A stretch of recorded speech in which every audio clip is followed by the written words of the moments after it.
brothers and sisters. He got 12 brothers and sisters at all over Mecklenburg County. What? And guess what? He got an ass. That dude live like we live, y'all. Right now. We so live.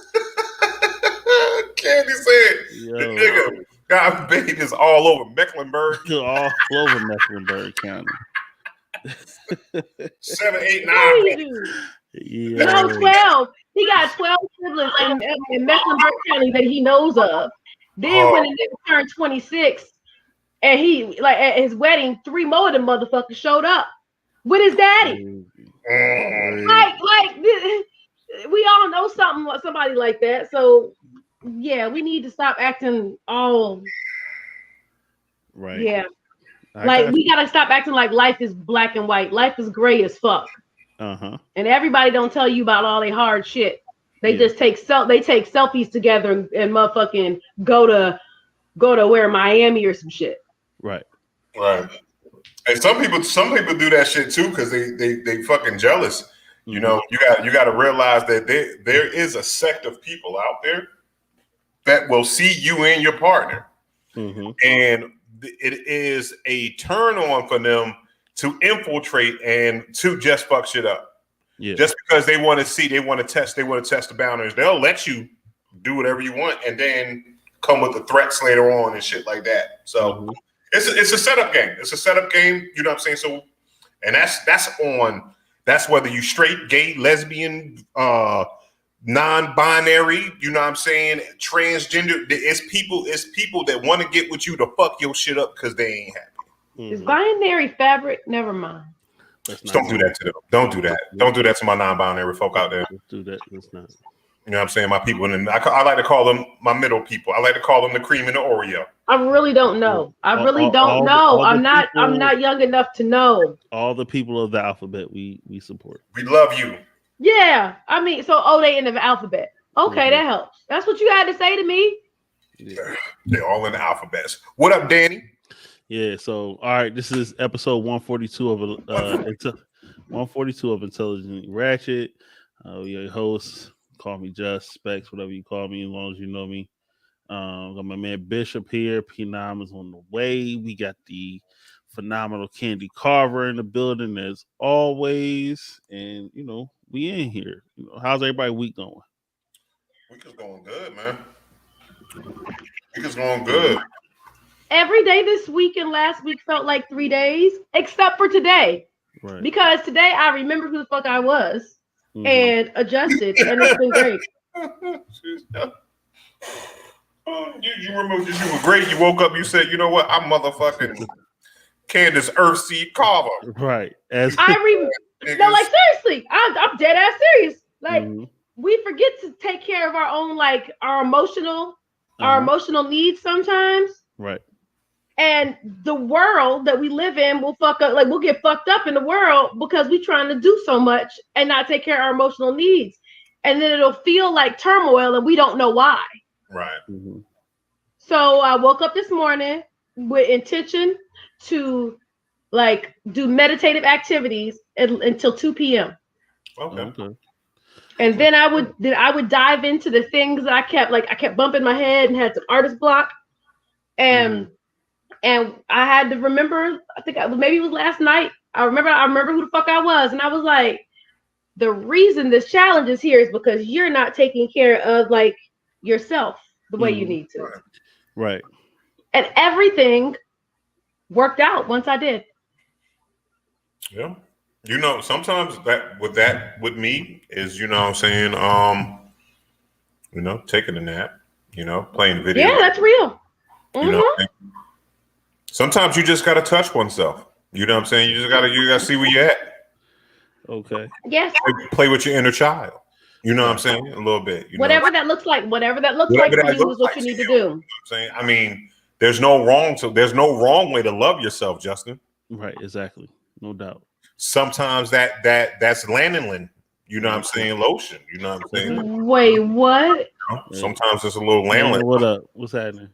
There's a little vaccine involved. As always, people, appreciate the love and support. Everybody tuning in. Please do us a huge favor and share it to your timeline. Make sure you like it. Tell some people about it. It does everything for us. It helps us with that algorithm on YouTube and on Facebook and on Twitch. And I be trying to love Bishop. I be trying to love my pod mates. And then Bishop says nigga shit. Appreciate it. What you mean? Yeah. Bishop's always saying nigga shit. I didn't say anything. I've said some. Self-love is a thing. You should always Bishop always saying nigga shit. Everything be okay. What did Bishop goes and says this nigga shit all the time. You know what you say, this nigga shit. Don't be acting like you don't know what the nigga shit is. Favorite word. I think it is. You know what I'm saying? I think that loving yourself, you know what I'm saying, can look many ways. Could be many ways. It could be, getting together, lighting some candles, you know what I'm saying, and in a vat of KY jelly. You know what I'm saying? What's wrong with that? That's moisturizing. I'm done. In a vat of KY jelly? First of all, it sounds very expensive. A vat. A lot. That sounds very expensive, and I don't want you to have to spend that much money to find pleasure in a meditative space. A trough of vassal. Are you a bovine now? No, I'm saying, sometimes you just get a small tub of it. You know what I'm saying? Get you a small tub. I did not know that existed. Y'all thinking everything nasty. I'm talking about moisturizing. Self-care is fighting the ash. Right. You know what I'm saying? It's always about fighting the ash. Exactly. Especially by your ankles. Right. Yeah. That's it. Bend over, get it. But I'm saying that's like definitely during the winter time. You really don't be taking care of yourself. You like, I got on long sleeves. I'm wearing pants anyway. Ain't nobody gonna see the ash on my ankles. Right. I'm good. You know what I'm saying? No. When I know you're different. Right. Shea butter. But we talking about. I think no, it's not petroleum based. It's not petroleum. KY water based, isn't it? Look, okay. Yeah. Poor Justin. He has to deal with us. Poor Justin. God bless y'all. But so that's just all it is, But summertime coming, you gotta start putting that lotion on. Grease on up. Start hitting that vino. Hit them kneecaps, them elbows. Can't just do the wrist in your face real quick. You gotta hit elbows. You gonna start hitting them ankles. You gotta be intentional. You gotta be intentional. Yeah, that's what right. Intention. You gotta be intentional. When you really start doing that self-care, you're gonna be, you gotta hit the whole arm, like dang. Oh, and then you just be glistening in the sunlight. You know what used to work for me? What I like to do, a secret that someone told me. Right. I like to do this right here. Like the shower, like right after the shower while you're still kind of wet, it's like dump a bunch of like baby oil on yourself and then air dry. But I got other layers too, though. Nah, I don't do that. I used to love that. In the summer, it's skin so soft though because me and the mosquitoes don't get along. Reverend, you are right. Them knuckles is important too. You got. Oh my God! You gotta hit them good. The knuckles in between there. Yeah, you gotta get the web in your hand. You gotta get that web in your hand too. You ever go to hold a nigga hand and his shit be white and you're like, oh. Nope, never went to go hold a nigga's hand and the shit was white. You know, almost Bishop. Oh, so you hold hands? Almost. I ain't know you hold hands. I just thought you put your hand in pockets. Yeah, I thought you was back pocket gangster. Yeah, I love holding hands. What are you talking about? Hey, so when you put your hand in your man back pocket, like, do you palm it too? Squeeze it a little bit. Do you? Sometimes. Oh, no. Candy like butts. That's yo. Candy like butts. She like, come on with your fat ass. You thick today. You look thick today.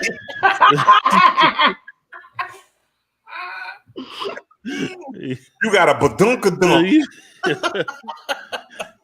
Oh man. Okay. God bless that man. Yo, I was just watching. Remember when FUBU had their own mixtape and they had Fatty Girl and that shit? Yeah. I just rewatched that video. It's on my timeline. If anybody wants to go see it, it's on my timeline. Fatty Girl. And Keith Murray part was fucking the dopest joint. You know what I'm saying? I didn't appreciate it back then because I was an LL fan. But yeah, that shit was dope, man. Yeah. Oh man, you got Candy like you got a badunka body. No, because that's weird. That's weird. It's not. It is. It's different What's when it's a weird? guy. What's weird? When not too big, but when it's big. It's weird. It's weird. You like a muscle butt. You don't be looking at him like, damn, you got a fat ass. I have, but that's a really uncomfortable feeling. Do you want to? I'm saying, do you get the urge though? Do you get the? Have you like? I feel like Candy. Have you violated someone's personal space to feel a butt at some point in time? Are you toxic? Or are you toxic? No. Come on, Candy. Come on, Candy. I'm not talking about. I'm not talking in our late 30s. I feel like Candy at 25 would grab a man's butt at the beach. No, because I was a whole married woman at 25. I can only grab my ex-husband. You ever come up behind him while he washing dishes and like yes, definitely.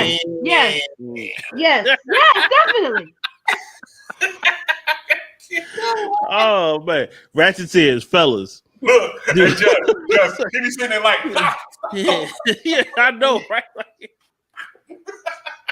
Hey, be honest, fellas. Wait, is that not a? Yeah. Is that wait? Y'all know I'm just working on like having woman friends. So some of the like things. So that's why I was going to ask the Ratcheteers. That's what I was going to say, ladies, Ratcheteers. Do y'all rub up on your man booty? On your butt. Please say yes. Please say yes for me. Are y'all rubbing on your man's butts? In the arms of a booty. No. I know, shoot, man. That went upstairs. I don't know. Daniel said he knew guys that had Flojo ass. Okay. I'm uncomfortable with Daniel's words sometimes. Razza is white. He's got gray I would hair. get mad. Yeah, I would get mad too. Don't do that. You always but see, it's like this. If she do it, it's like if she do it. Says, wife, you do it right. Do it regularly. Mine do too. Need to stay grabbing my ass. Oh man, I hate it. I hate it every time. But I know if a couple weeks go past when it don't happen, then I feel like what's going on in the house. Like going on. You be poking your butt out on purpose. She walk past you in the kitchen. You be like, "Excuse me." That's exactly Justin. Right? Like, why? Excuse me. Maybe I need to poke it out. Maybe I do something wrong. Is there something wrong with me? Is we good, baby? Is we good? Is we good? Because yeah. I don't know. I don't know if it's good or bad or right or wrong. I'm just touchy. So, it's human connection. It's all good. It's all good. Yeah. And it ain't even my love language, I don't think. Right. Nah, because I'm nasty like that too. All that is not your love language. Right. About humping you. Oh goodness. I do. Listen, I like you know what I like to do? I like the air hump and I like to give nasty kisses, like them nasty ass, passionate ass kisses at the wrong inappropriate times. I like to do that. Wait, what's inappropriate? Like if you know what I'm saying? Like, like you like store. No, when you go for the peck, when it's a pet kiss, you like, all right, I'm walking past real quick. Hey, give me a kiss. You like, yeah. Leave their face all wet and think about you. Come here with the nasty ass. That's what I like doing. It'll be in the corner too. Right, in the corner.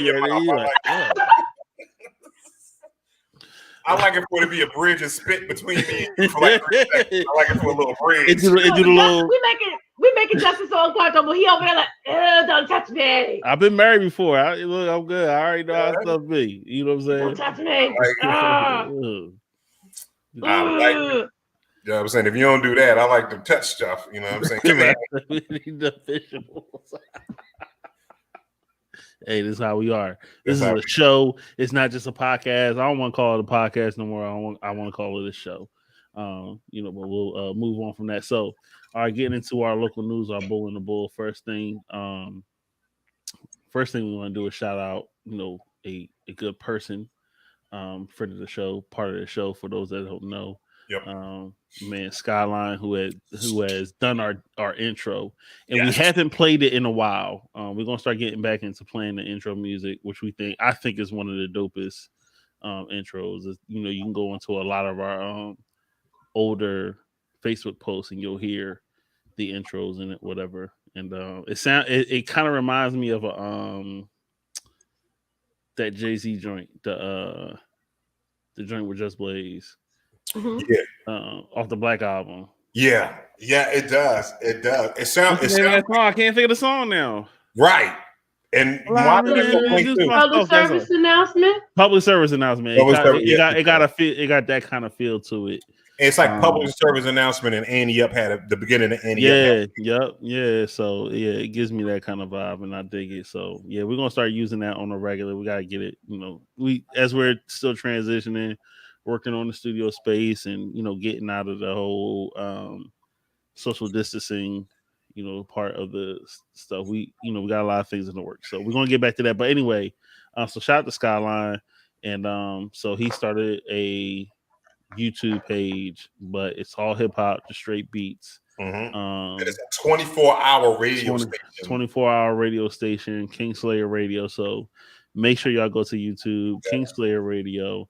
Make sure y'all subscribe, hit the notification bell, comment on his stuff and everything, and show him some support. Mm-hmm.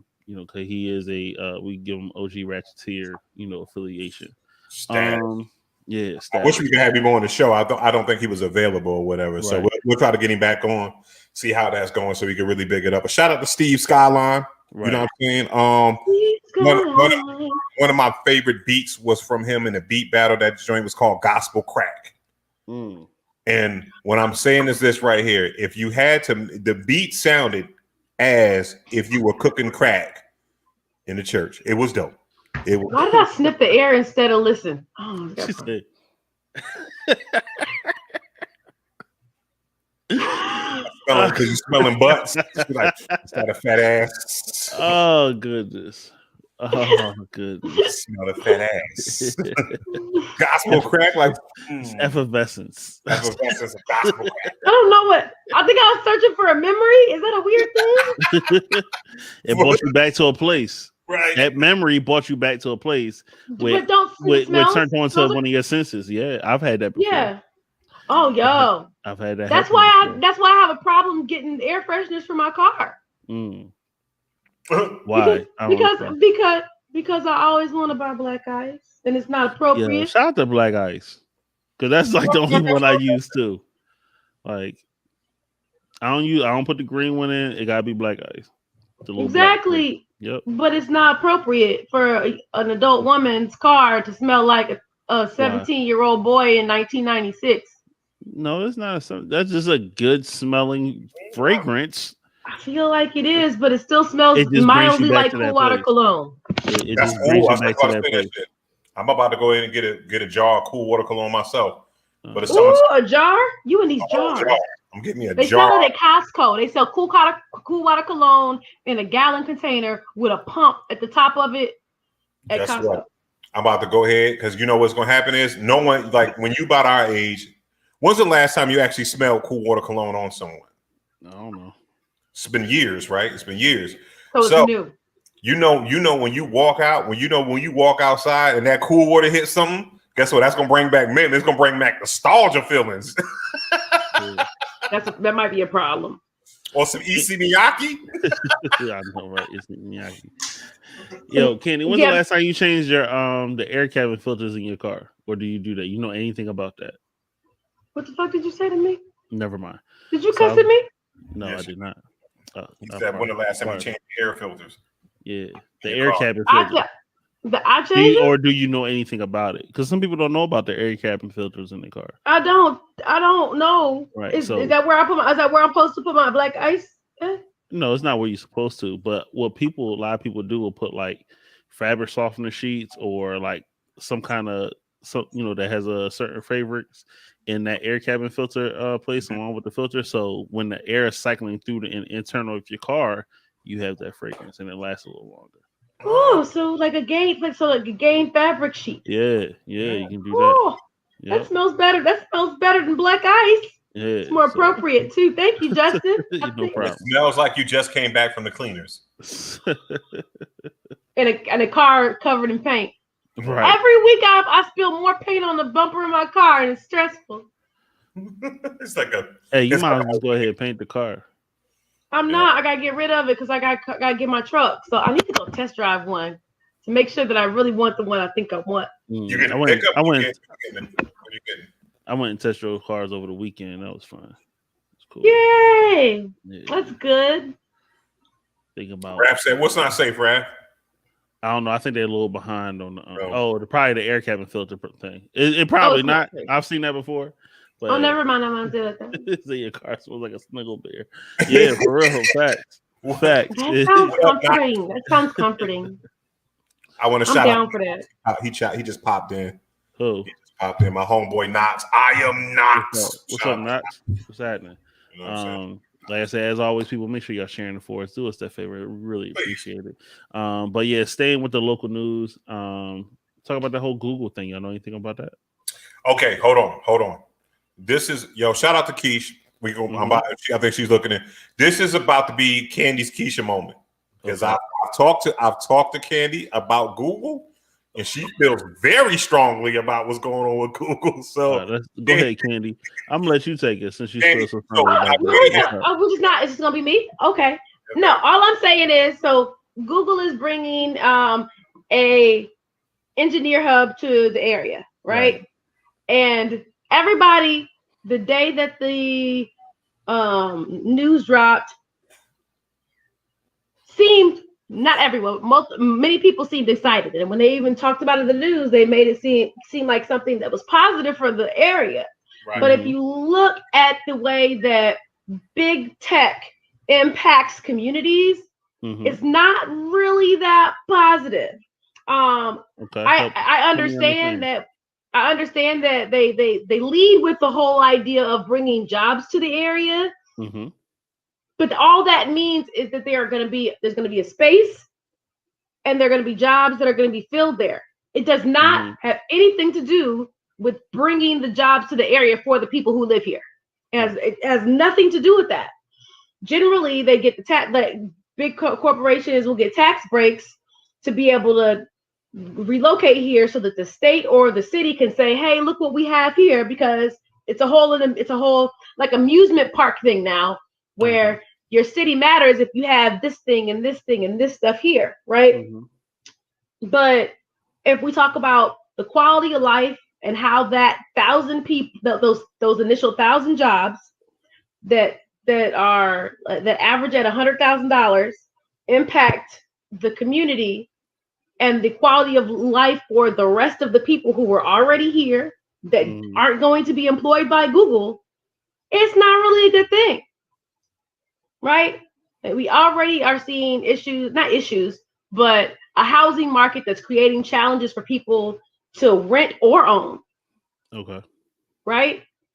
And so we're assuming that those jobs haven't already been filled. Correct. We don't know that. Right?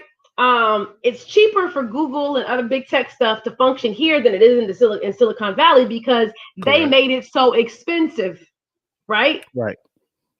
So even if it's high in our idea, it's still cheaper for them to come here and start and house people, or have people looking to find a housing market with $100,000 income here. And until we create a space where we're training community members in tech, and then creating a pipeline for all these tech companies that want to come here because it's cool or because we're supposed to be the new tech hub, we're not helping anybody but them. It's not a benefit to our community. It's not a benefit to like the quality of life of the people that live here. It doesn't help with our housing market in any capacity. It's just helping the people who own those companies. Nobody else. So we're all excited about Google. Meanwhile, them motherfuckers can't even put Google Fiber in my damn house. So how dare you move your damn engineering shit here and I still can't get motherfucking Google Fiber? You did that shit 4 years ago. If they're bringing more engineers in, don't you think that will help expedite the Google Fiber thing? I don't believe it, but I'm open to the possibility. I mean, I'm just asking, is it possible? It is definitely possible. Okay. And I know, we talk about, certain things, and I don't say disparities, but, disadvantages, but I think it's more so also, it's a lot of stuff we know. Like, I know that Google provides free training in like their IT and coding service. Like, you can go on Google and search the Google coding or whatever. Like, they have a whole bunch of training and certification classes that you can take, which you can use then to try and work at Google, because you're now certified in what they classify as coding. Don't you think that will help a little bit? Somewhat? At all? No? I think it's a really great tax break. Okay. Nonprofit organizations, I think foundations and nonprofit organizations are really great ways for large corporations that make exuberant amounts of money to offset their tax burdens.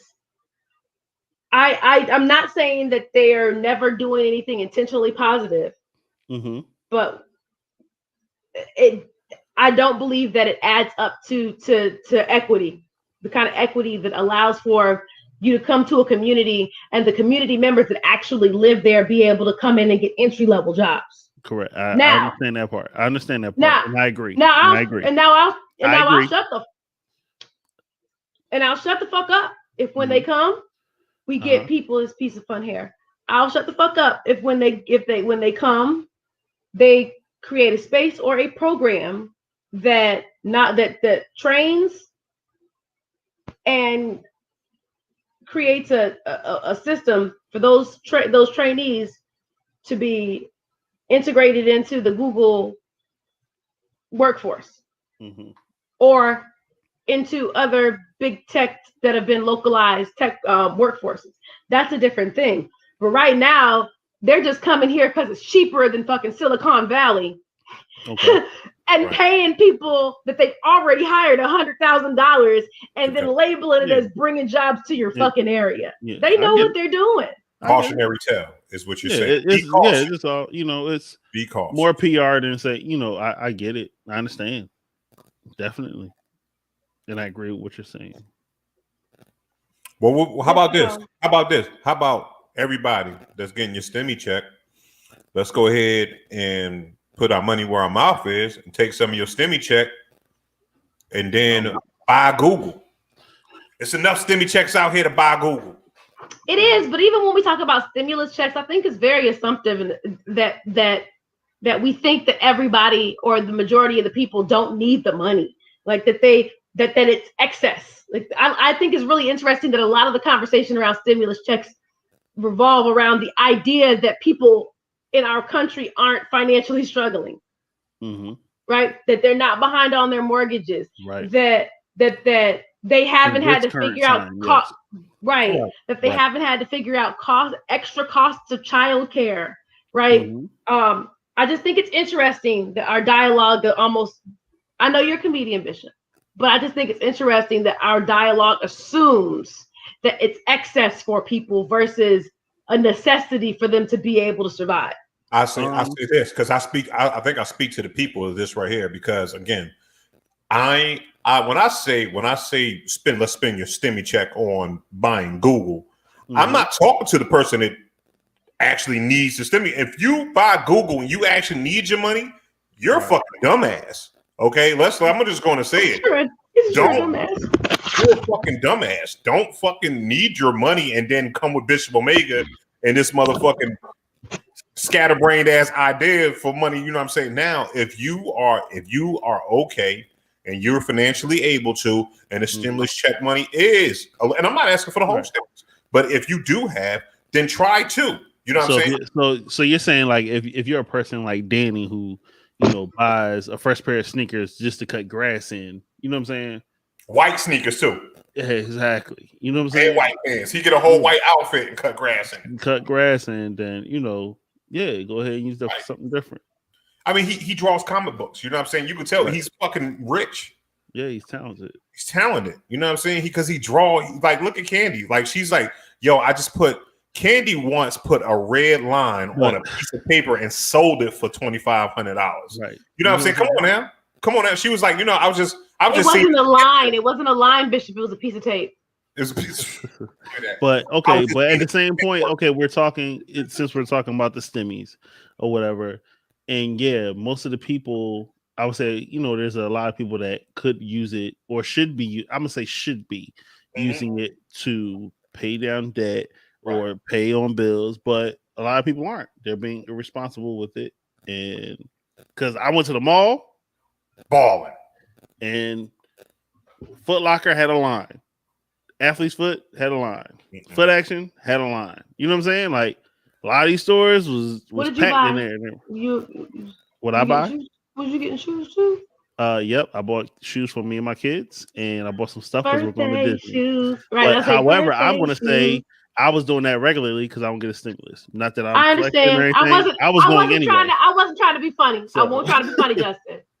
I was trying to be funny, but not that kind of funny. But. Yeah, so I didn't get one, but I noticed that I seen that there and was like, all right, a lot of people could have, and I talk about stocks and investing all the time. I'm an advocate for it, especially where you're building wealth, having equity in something and everything. But pay your bills first. Like my thing is right here. When I got the when they sent the extra 600 or whatever, you know what I'm saying? Because I didn't think they gave it because I on tax and shit. But I got the check. You know what I did? I threw it in the savings. I threw some on some Bitcoin. You know what I'm saying? And you just sit on it. You know what I'm saying? I'm the type of person that if I don't need the money, I'll sit on it because something's gonna come up when I'm like, oh, I need this extra $300. You know what I'm saying? Shoot. So when it came up to pay those car taxes, oh shit, stimmy money. Exactly. Bam. Boom. I got it. Wasn't my money no way. Thank you. Money. You know what I'm saying? Yeah. You know what I'm saying? But that goes back to that's a whole another was a rabbit hole we can go down about financial literacy, right? Yes. Right. Like self-love in certain communities as well as financial literacy. Those are whole conversations we could have. Right. You are absolutely right. Because if you can self-love and do financial literacy, yeah. I'm not saying people, it ain't nothing wrong with splurging or doing something nice for yourself. Bishop took his wife on a date to the Dankery. You know what I'm saying? With the STEMI. You know what I'm saying? That's a whole damn lot of chicken tenders, my nigga. You know what I'm saying? I wasn't with the STEMI. You know what I'm saying? I'm making good money. Hey, you know what I'm saying? Ooh, hell no. Oh no. You know what I'm saying? I'm doing okay for myself. Yo, got the crawfish. You know what I'm saying? Right and there. supported black business. Right. But hey, just make sure that money going where it's supposed to be. You know what I'm saying? In the right way, in the best way. And if you got excess, go ahead and start building on that. You know what I'm saying? Let your money work for you. Every time you should get it. Like I look at it like every time I get money, I'm looking at it. They're now my employees. Y'all work for me. Let your money twerk for you. Yeah, you know what I'm saying? Yeah, but I'm saying it's like this, and people are so scared about, like, even myself, right? It's like people are so scared. They think you need to have hundreds and hundreds of dollars to start investing. When I'm gonna say this right here, I started on the Stash app maybe about 2 years ago. Yeah. And was just throwing in like $20 here and there or whatever. And when you do it, it's like this. What do you spend $20 on? Like I'll spend $20 on a bottle of bourbon. Right. You know what I'm saying? And when you start just throwing that money into that joint, now you're sitting here, just playing around, and then you do the little $5 investment, whatever you're going. If you hit the right investment, your shit's gonna look like mine. So it's like you're playing around with it and not doing anything. When if you got $1,000, financial literacy, Bishop, financial literacy. Just right. You don't have to have a lot of money. You get these spinny stocks. You can go, like, they make it so easy now. You don't have to know. Be disciplined. That's all. You gotta be disciplined. Shit, fucking Cash App will allow you to buy Bitcoin. Just go to Cash App and fucking throw a couple dollars into Bitcoin. You know what I'm saying? $10 a paycheck. Wow. Look at y'all motherfuckers. I like black people. Shout out to black people. I want to get my man I Dion hope I don't on hurt here. anybody. My man Dion in the comments. I want to get him on here because we talk stocks all the time. He works with me, and every time we pass each other in the office, he's always like, "You got any trades this week? You doing this?" And he actually started a black investment Facebook group or whatever. So great. Yeah, thank you, Dion. Yeah, because he be on it. We always talking. And I like being able to talk about stuff like that. We be like, yeah, I got this trade, I got this, I'm doing this, or my EFT is doing this, We always talking about something. And how you do something, and it might, and whatever. And the other thing is, it might look different. Yeah. Someone's increase in financial literacy might not be about the stock market. Sometimes the internet, you got to be careful. The internet will tell. The internet have you thinking you can flip that 10 to 1,000, or it'll wake you. Or if you got to be careful about waking up to it, and letting it adjust your mood, or tell you how to feel about a thing, or what's important, or what you should be doing. Right. Because everything's not for everybody, and there's lots of different ways for you to if we talk about just wealth, there's lots of different ways for you to build wealth. It could be just it could simply be that you, instead of working as a manager at Food Lion, you decide to learn a trade and you become an electrician and you own your own business. Right? It looks different. You might do vending. You might buy some land. And if there's so many ways that it might, all I'm saying is it might look different. So it's great to talk about stocks, but there's so many ways. Other ways, yes. Just be seeking. I say all the time, whatever you're seeking is seeking you. Right. So just be open, and if there's a thing you're interested in, know that it's on its way. Know that everything you're looking for, all the questions you have, keep your eyes open, because that information and those ideas and the resource and those people who have it, just like Dion and other folks, they're going to be there, right? Right. And honestly, it's like, you know what? It's like, stop being afraid, because if you don't know, go ask somebody that does do it. Or like I said, if you could find a way to get into something at cheap, because me and Just was talking about one time after the show or whatever, and we was talking about Bitcoin. And I remember hearing about Bitcoin back when I was real heavy back in 2010, 2012, when I was really heavy in comedy. I was actually doing like a couple open mics. Yeah. And my homeboy Harley Strange, who's a stand-up comic, was talking to my man Vincent about Bitcoin, cryptocurrency. I don't know what this shit is. He like, yeah, you should go ahead and buy into it. During the same time, because that conversation took me back. So Just was like, yeah, man, I got $200 of Bitcoin when it was $25 a coin or something like that. No, I first heard about it when it was like that, but then I left it alone. And then when I seen it go up to 250, I was like, let me buy one. So I bought one and I just left it. Yeah. Right. And then you pulled it out early. So it was $250 a coin. Now, if you go to Bitcoin right now, Bitcoin is almost $50,000. Yeah. So that $200 coin that he brought is now worth $50,000. I think people who are interested get that part. I just think that we get stuck on a thing and it's trendy, and it's not. And every version of financial literacy doesn't work for every person. Just like every, you know what I'm saying? Like everybody don't like to drink the same liquor. Like, so I just think it's important for people to be comfortable looking and knowing that there's lots of options. It's, real estate and you're doing real estate investing and flipping, or if you're doing wholesaling, and like you said, if you're starting your own business and doing, with vending machines or, car rental services through Turo or, whatever, like it's plenty of ways that, you can do generate, residual income and generate wealth. But the two biggest ways to create wealth in this country are the stock market and real estate. Right. But I'm saying them vending machines. But again, the idea, everything's not for everybody. No, I'm not saying what wealth looks like. I guess I'm just saying we get stuck in the thing that we like. We get stuck in the thing that we like, or that we're good at, or that we're doing. And then the people who may not be interested in that component or that idea or that version of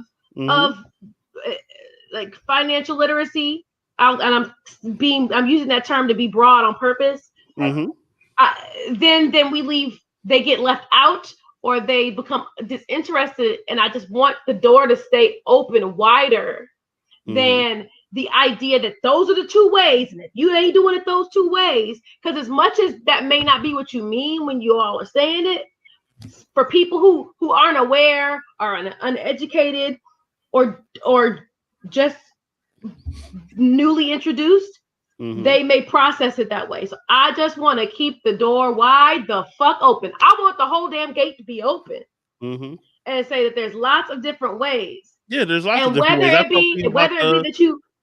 I talked to you about the whole art thing and how everything is digital now. You know, like there's different ways, yes, you can, you know, generate money and generate wealth. I'm just saying the main two ways for generational wealth, which is something that, you know, you can own and usually pass down and usually collects residually on its own, are primarily real estate and stock market. Because what it is that's right here. I'm not trying to be a millionaire. Because you can have a business and pass it down, but that business still has to run. You get what I'm saying? Right. And that's okay though. I'm not saying it's wrong. Okay for all of those. Right. I know you're not. But like I'm saying that all of those different ways are important. So when we talk about it and we say this and this, people who aren't aware, all they hear is these are your two options. They don't know to keep seeking what's their fit, right? They don't know that. So all they hear is these are your two options. And they be like, damn, I don't want those. Never mind. And they walk back into their job or they walk back into something that they're not happy with. So all I'm saying is there's lots of ways. Right. What it is though is this right here. It's about this right here. But those are also the same people that will sit there and complain too about their situation. So you know what I'm saying? Because I don't want to scare you. You know what I'm saying? But not necessarily, Bishop. Not necessarily. Right. They may just be intimidated. That's what I'm saying. Or unsure of how to proceed, and that doesn't mean and that's cool. So what I'm saying is this right here. That's why I tell my story. I was one of those people that was like, I don't know. You need to have X amount of thousands of dollars to go and buy stock. Which what I'm saying is right here. When I thought of that, I'm like, well, I got to make up this money. And then you always behind because you put a fucking wall in front of yourself. You know what I'm saying? It's about, you know what I mean? So if you without you knowing, you don't know. So it's like this, but it's good to see, it's good to tell stories about like people that you can touch, that you can say, hey, this is how Candy does it. This is how Justin does it. This is how Bishop does it. Because I think we all have different work in the, you know what I'm saying, in this, you know, trying to build wealth in a different way. We're coming at this from different angles. You know, like where Just was in it early, I'm getting into it late. You might be doing something else. Like your earning potential is whatever the person says your shit is worth. Like if someone comes up and like, yo, this last no, I won't let you limit me like that. I know you mean well, but I don't allow for that kind of limitation. No, not at all. No, Bishop. No, okay. I won't. No. Nope. Because you assume that my earning potential is based on a thing that someone buys, not the things that get to come into my experience. So no, sorry. Okay. What I'm saying is, I'm not. First of all, you won't let me finish my whole damn statement. I will mute you, nigga. I'm not, because you look lighter than me today. If Candy Carver's one of her paintings go Vincent Van Gogh, like somebody was like, yo, this line, the tape period is the best Candy Carver, and it's worth $6 million on whatever auction shit. Now Candy earns just skyrocketed on that shit. Not saying that you're not super wealthy right now. You know what I'm saying? Because that's not my point. That's not what I mean. It's okay. We'll talk about it another time. But yeah. Right, yeah. But I'm saying, I'm not in your pockets. I'm just using it as a broad example for everybody. You know what I'm saying? I'm just using you as an example. So it's not Candy in real life. So what I'm saying is this: don't be afraid or don't feel intimidated, because there are different ways of coming at it. Don't complain about the shit like I'm poor, and these are ways that you could get out here. And a lot of stuff reason why we don't have financial literacy is because people that don't come from that don't know can't pass it down. So it's the place of our school systems and our curriculum to start teaching children at an early age what saving is, how to balance your checking account. I understand, but I disagree. It's not the school's responsibility. How so? You should be teaching your daughter and your daughters and your son how to write a checkbook, what saving is, what all the stuff is. But just, I know how to do that, right? You know how when I first learned how to balance a checkbook, how to write a check, when I was in summer camp in Philly, because they taught us how to do it. You know what I'm saying? Okay. Someone taught us how to do it, right? And boom. So what it is this right here. And I'm going off. My parents didn't go out and like, this is what you have to do, because what we have this is a lot of parents out here will do this. They will say you got to get out at 18. You got to leave at 18, but don't tell you how to pay rent. Don't tell you what you know what I'm saying, what you spend your bills on and how to prioritize your money. You kind of, a lot of us had to learn that on our own. You know what I'm saying? It was like this. You know one thing you don't want to be. You don't want to be cold, you don't want to be naked, and you don't want to be hungry. So what you do when I went out at 19, that's all I knew. I didn't know anything about saving up my money or or going shopping and using coupons and shit like that. Or because I was just out there, motherfucker. When you 20, you go out there and get all the name brand cereal. Like, you know what I'm saying? I'm spending $40 on fucking cereal that's going stale that I'm not eating just because I think it's cool. You know what I'm saying? So it comes from, but if we give kids the spark, because we got a lot of parents out there that don't know. So what we have to do, and we have to say, okay, here, poor folk, this is how you get ahead a little bit, right? And then all it is, it might not fucking this next generation might not be millionaires because not everybody's meant to be a millionaire. But it's good to be able to be like, you know what, my ends have met, and I still have an extra $100 in my pocket going into the next. But I would say most times in my experiences and looking at things, and usually when I talk about the generational wealth or whatever, I'm looking at family businesses being passed on or being created, multiple business owners or, a family having multiple businesses. It's usually started within the family, and that son or that daughter grows up seeing or working with their father cutting the grass or their mother in the restaurant or whatever. And then they start learning all the processes of it. Even if they don't start up another laundromat, they know the basis of operating a business and, bills and, responsibility and financial responsibility. And then they go on to do something else, whether it's YouTube or whether it's coding and they start their own little firm or, whatever. But everything starts, in that core environment. So we learn, like, even though we have that lack of, most of us, we may not know how to balance a checkbook, but we know how to do things to get over. You know what I'm saying? The same way we can learn that stuff from our environment, we can learn some, we can learn that, as well. So I don't want to just solely put it on the schools. I think it involves the parents as well. Right. No, I'm saying even if it's like, look, y'all, I got X amount of dollars and our bills are this. I got to learn how to manage our bills this way. You know what I'm saying? A child can see that, take that in, but then learn, okay, I can do this a better way. You know what I'm saying? So that's all I'm saying. You gotta be a better way. Oh.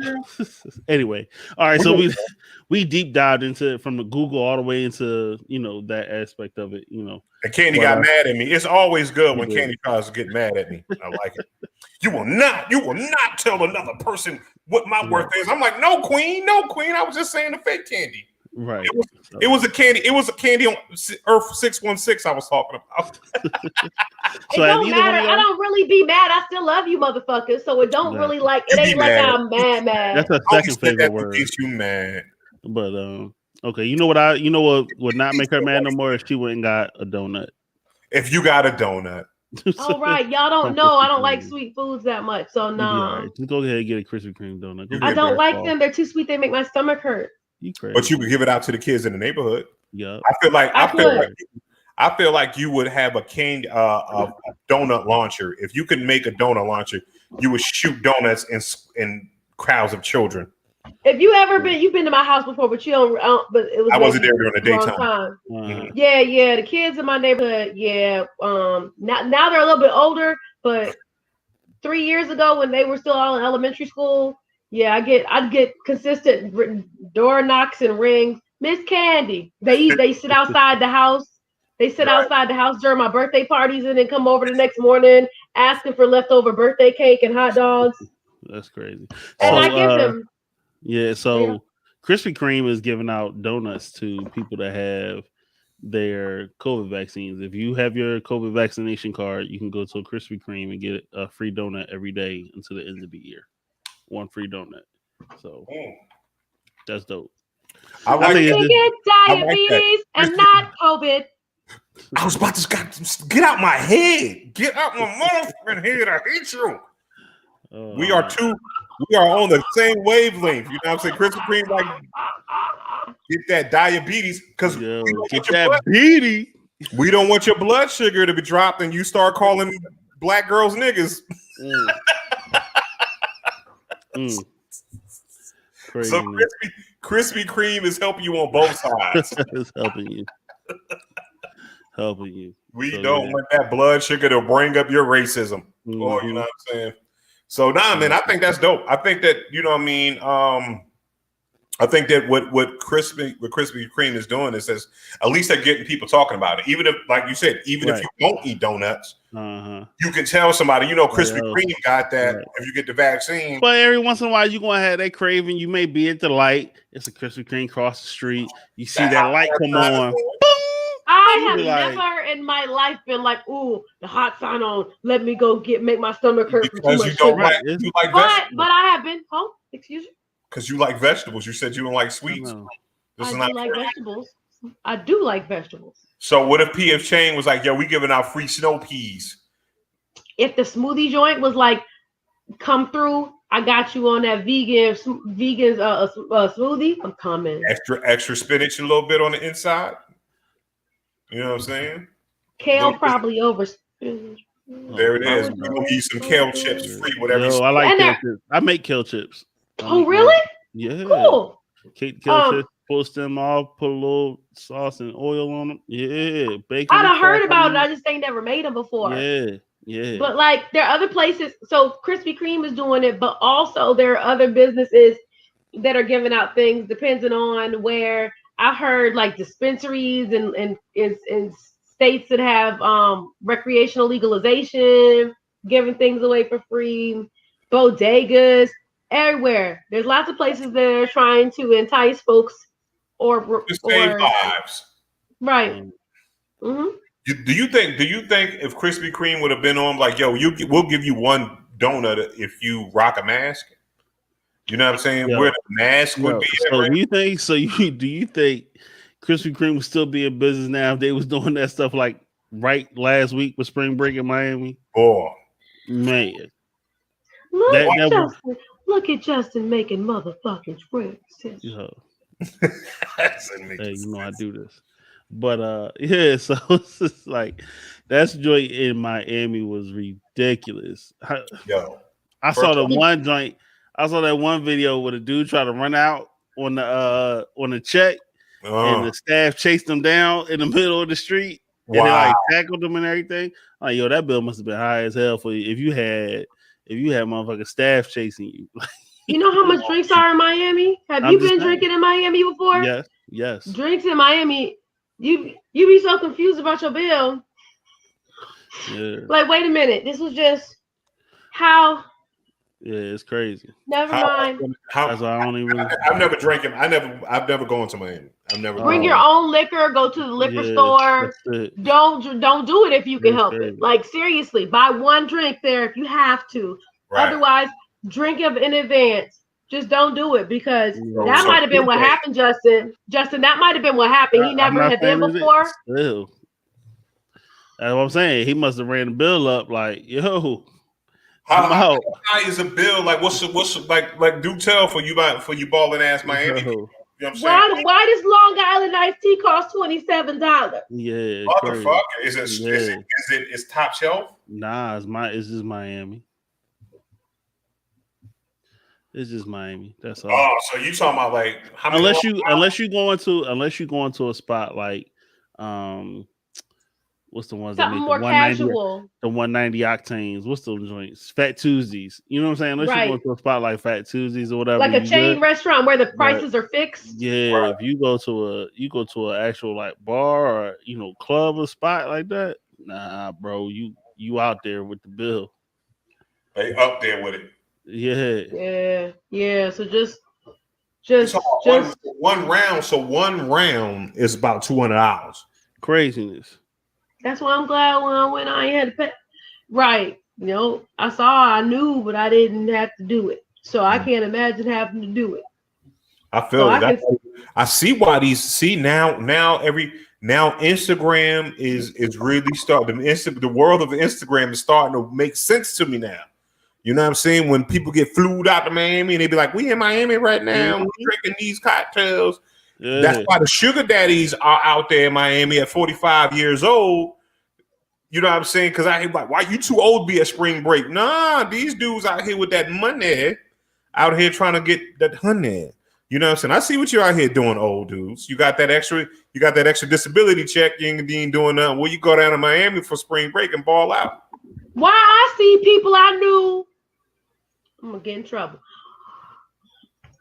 I saw grown people, adult whole ass girl. That's I'll be that. I saw whole ass grown ass people in Miami.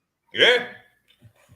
During spring break, and I don't know if they knew that it was spring break or if if it coincided with the time that they chose to take a vacation. But I would have been like cross-reference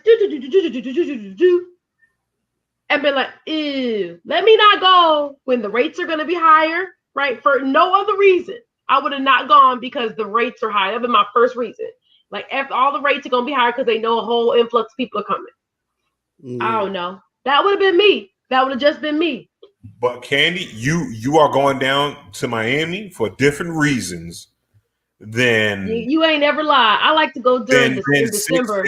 616 Earth Bishop. You know what I'm saying? You are not going down to the same reasons that my evil twin would go down that motherfucker. Right. We are going. I want to go to Wynwood. I don't want to go to Miami Beach. I want to go to Wynwood in December. Right. There you go. You want to do some artsy shit. You want to do wine and cheese tasting. Miami. Ain't no one. Nah. Ain't no. The first week of December in Wynwood ain't no wine and cheese. I mean, it's available, but nah. It's not fancy schmancy. You should go. We should all go. Nita, we gonna go to Miami. Come on. Listen, we gonna go down there. It's probably the male stripper convention because you like to look at. I don't like male strippers. I don't like male strippers. You want to squeeze? I don't like male strippers. No, gross. No, dead ass. I don't like male. It's gross. I don't like male strippers. Why male strippers gross? I don't like it. Me either. It's weird because they do weird stuff, and I don't like it. I don't like it. I don't like male strippers. Gotcha. No, thank you. No, it's art and shit, and like mathematics be popping up, and having performances at like art shows, and then there's a stage outside with DJs, and it's 3:00 in the morning, and people out like it's 9:15. Like there's a whole bunch of new art murals and stuff that are up, and there's like all this great food, and the restaurants staying open. It's hot. It's fun like that. And it's cheaper. So, you don't spend $9,000 on a bill.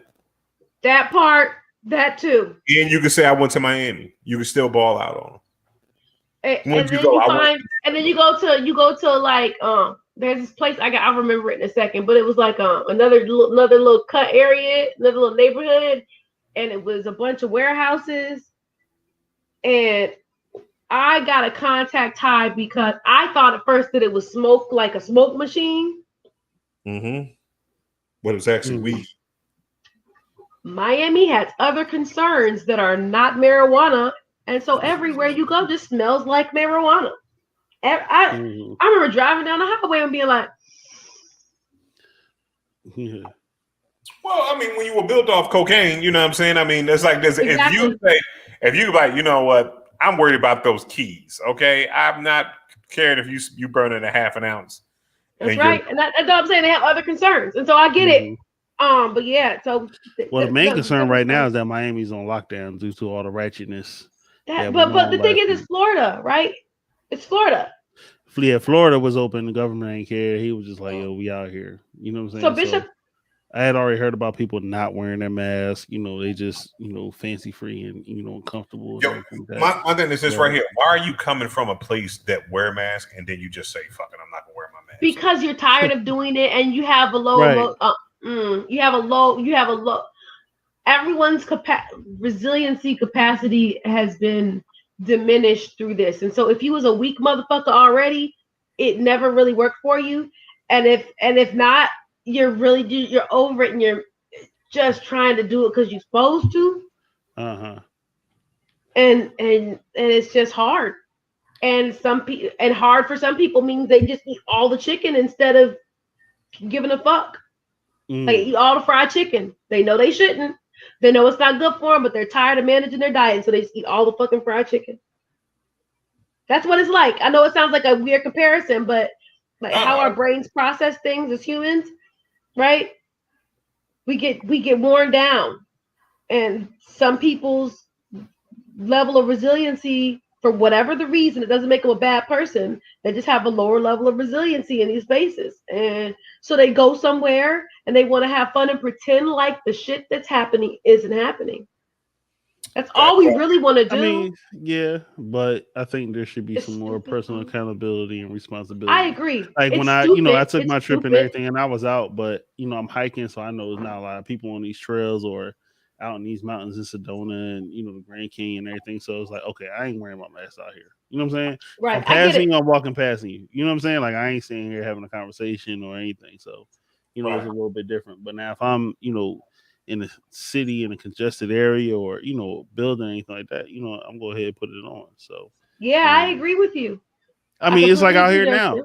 Hey, if I'm by myself and I'm walking downtown, I'm walking out in the city. Nah, I ain't gonna have my mask on. I'm good. Keep walking. That's because you're so fucking tall. That's because you're so damn tall. Yeah, I'm only 5'7", but his leg is 5'7", Bishop. From his foot to his hip is 5'7". He's an asshole. He has a long torso. He's deceptive. So I'm only 5'7", yo.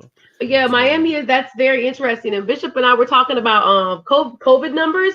Yeah, and right, and not just spiking, right, particularly, but also like the fact that what's the numbers like, Bishop? You said who was in the top couple? Was Florida the number? It was California, Florida, it's California, Texas, and then Florida was I think number 3 or 4. Mm-hmm. And then North Carolina, we're like number 6 overall out of all 52 states. And then we looked at and how crazy it is because we all bitching and moaning.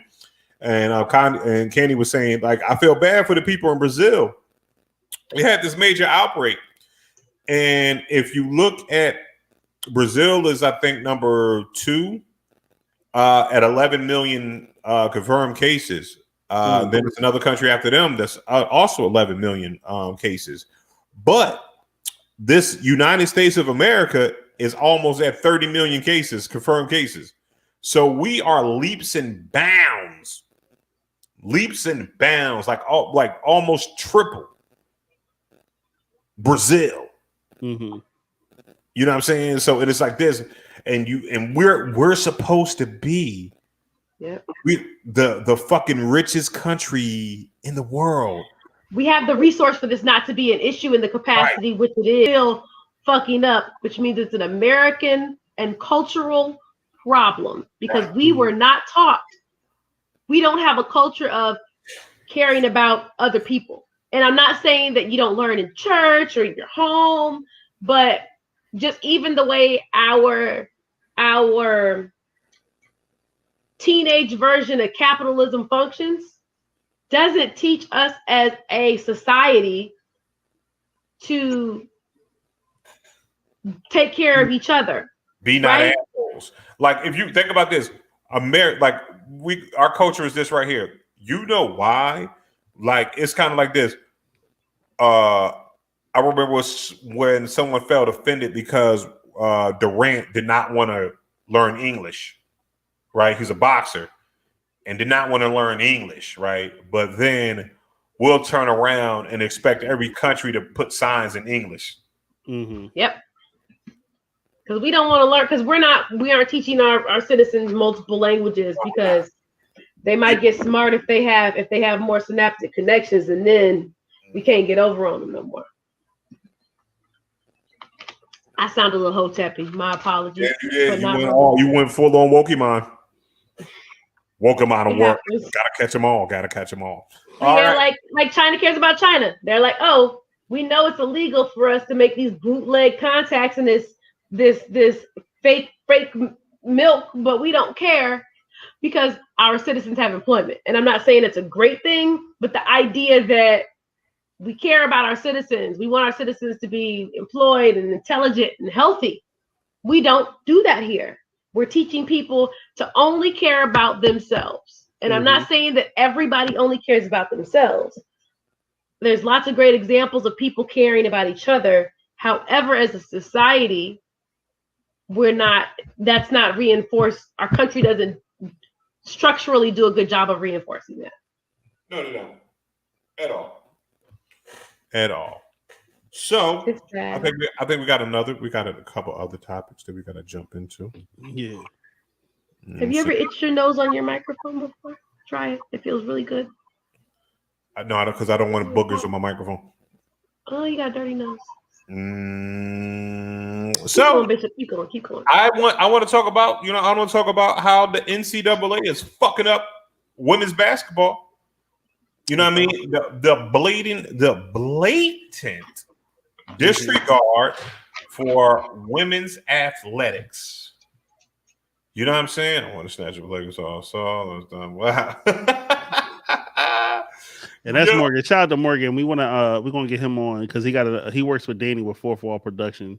Okay. And he got his comic, his lumberjack series, and he got a new one coming out in a couple weeks. So we're gonna have him on the show. Shout out to Morgan.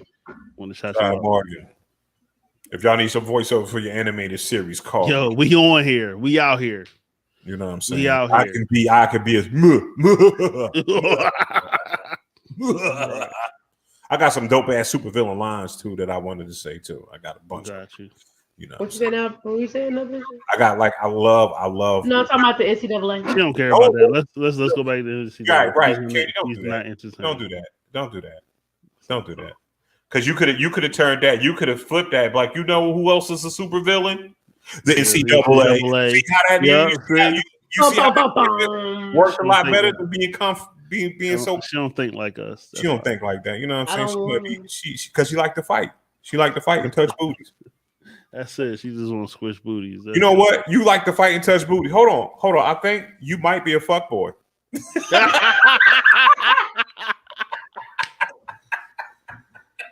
Yo. Drink, fight, and touch booties. I just want to touch the same booty all the time. That's all. Oh, that's all. I'm saying. Listen. I don't care. But you got them fuckboy tendencies, Ken.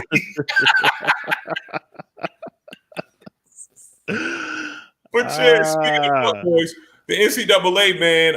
Again, see how we see how I dropped that back, Ken? That was. Yeah. But yeah, they like you can see the workout equipment, like the way. I don't understand. Like if you have two college basketball tournaments going on at the same time, why you just can't share the wealth on both of them? Well, they're not always in the same place. It doesn't matter. I'm saying if you got you building the structure right, why don't you make sure? My thing is right here. Why I don't care if you give less to the men. So okay, question because I'm thinking in my brain. If Syracuse and UNC is playing, they're doing like how they're doing. Like they're either playing at Syracuse or UNC. If BYU and whoever's playing, they're playing in either one. So they're playing in a dome like how they were doing before, like how the NBA was doing. We kind of, but the teams are within those bubbles, right? So it's two bubbles. Two bubbles. It's okay. Right. So it's kind of like, you know what I mean? What they're doing is this right here. They're treating the women as they're like second class citizens, because when you see the catering for the men's, like this is like I didn't like that. Right, craft services and shit like that. You mean to tell me, like, okay, I understand your teams may be in a smaller town, so you might not have the same hotel amenities. Right. But what I'm saying is, when it's time for them babies to eat, why are you not feeding them babies the same way you feed the same way? Yeah, I agree. You know what I'm saying? Because we're not talking about revenue generating like the WNBA or anything like that, because the NCAA ain't about money. If you're quote unquote not about the money, you know what I'm saying? Then these children should still have the same opportunities. Like there's no reason why they shouldn't have the same gym equipment. Now, I'm not saying, what I'm saying is this right here. Maybe you don't need as many weights. You know what I'm saying? Right. You don't need 50,000, but a plate. You might not need 50,000 pounds of weights, but I think the equivalent should be at least 30,000 pounds of weights. I'm just saying, right, for them, you know what I'm saying? But I want to see if they got 5 weight benches. My lady should have 5 weight benches. Yeah. You know what I'm saying? And that's how you should do it. There shouldn't be 1 weight bench for the ladies, and they all got to sit around and wait for that shit. You know what I'm saying? And doing that. You know what I mean? So it's like at the end of the day, it's like when you could compare the two, and they're so far gone, you're not doing a good job, especially with everything that's going on right now. When we're all supposed to be as men and as men and as corporations, when we're supposed to say, hey, we're doing this, we're leaning in to help our women now. You know what I mean? Okay, we fucked up in the past. Let's be a little bit more sensitive, and let's go ahead and give them a fair shot. You know what I'm saying? Because a lot of not shot. Well, I'm saying, excuse me, or both. Right. Yeah. Shot. You know what I mean? Whatever. But give them the same opportunities that we provide, especially when you talk about college sports. Right. You know, I agree. And it's like diet plans. It's like fucking give the ladies, like, that's craft services. If you got baked macaroni and cheese, pay the same amount for the food at least. I mean, it's certain things that I do think, because it's based on money. You know what I'm saying? Or how much, the NCAA or how much that school is bringing in revenue based on that sport. Because you'll have some where football is making more than basketball, or soccer is going to be making more than, whatever. So they're not going to always have the same amount of resources. You know what I'm saying? It's not going to be divided up evenly. Right. But there is a disparity. I right. Definitely, I'm not, saying that there isn't, because you can even talk about the NBA versus the WNBA, and how the players are, getting paid. It's a huge gap. But then on the flip side, there is a huge gap in the revenue that's generated in between them. Wow. Like the NBA is probably generating a couple $1 billion, while the WNBA is generating several million. Let's 40, 50, 60 million. But if the NBA is generating $7 billion, naturally they have more funding to pay more or do more on that side. I'm not saying it's fair. I'm just saying that's how it is. And what I think it is this right here, because if I'm making $7 billion, right? Now, yes, but that is the kickback, because there's a lot of profit there. Because the WNBA, let's face it, for a lot of years they were running at a loss. But that's still saying that this right here, that's not saying that you decided, the NBA decided, let's go ahead and make a women's league. So what I'm saying, when you decided to say, let's make a women's league because we want to keep some of our ladies in the U.S. instead of having them go overseas. You made that decision, and you need to take care of them. You know what I'm saying? Like, I don't give a fuck. You know what I'm saying? Like, listen, $1 million. Like my thing is right here. If you paid the highest WNBA player just $1 million, you know what I'm saying? The highest paid people are just like starting off at $1 million. That's where we can cap it out at. That's a drop in the bucket from what your league is making. You know what I'm saying? If you say, LeBron, we can't pay you $25 million a year, but we'll pay you 24 because we're kicking that other extra $1 million that we could afford back to the WNBA. To what they do is this, right? When you kick that money back into revenue into the actual league, then that league can expand and grow, and then the problem solves itself. So I think that there should be a lower salary cap. That's what you're saying.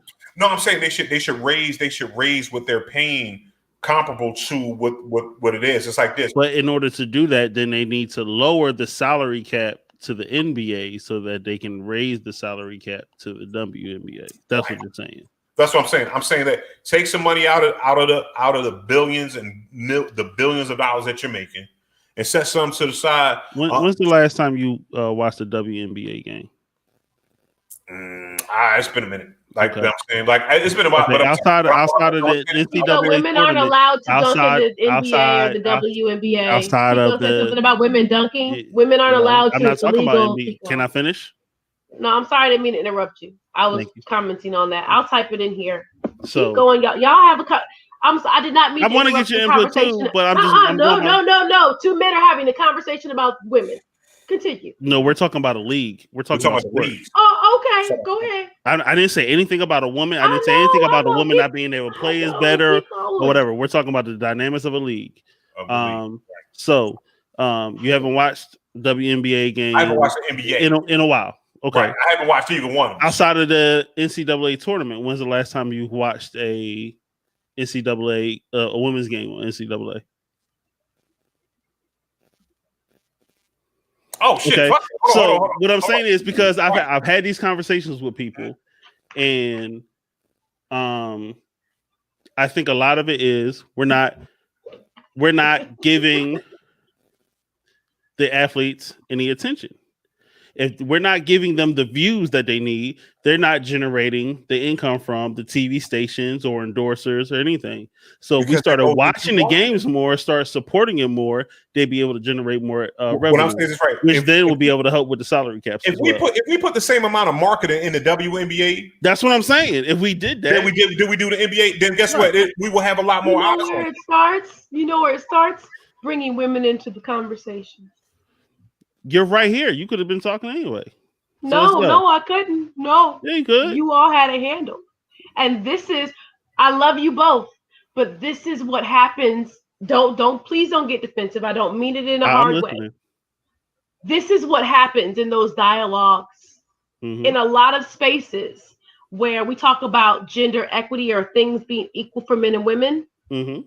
Men dive into fixed problems for women or to create spaces of equality without engaging the people that it is impacting. Okay. Right?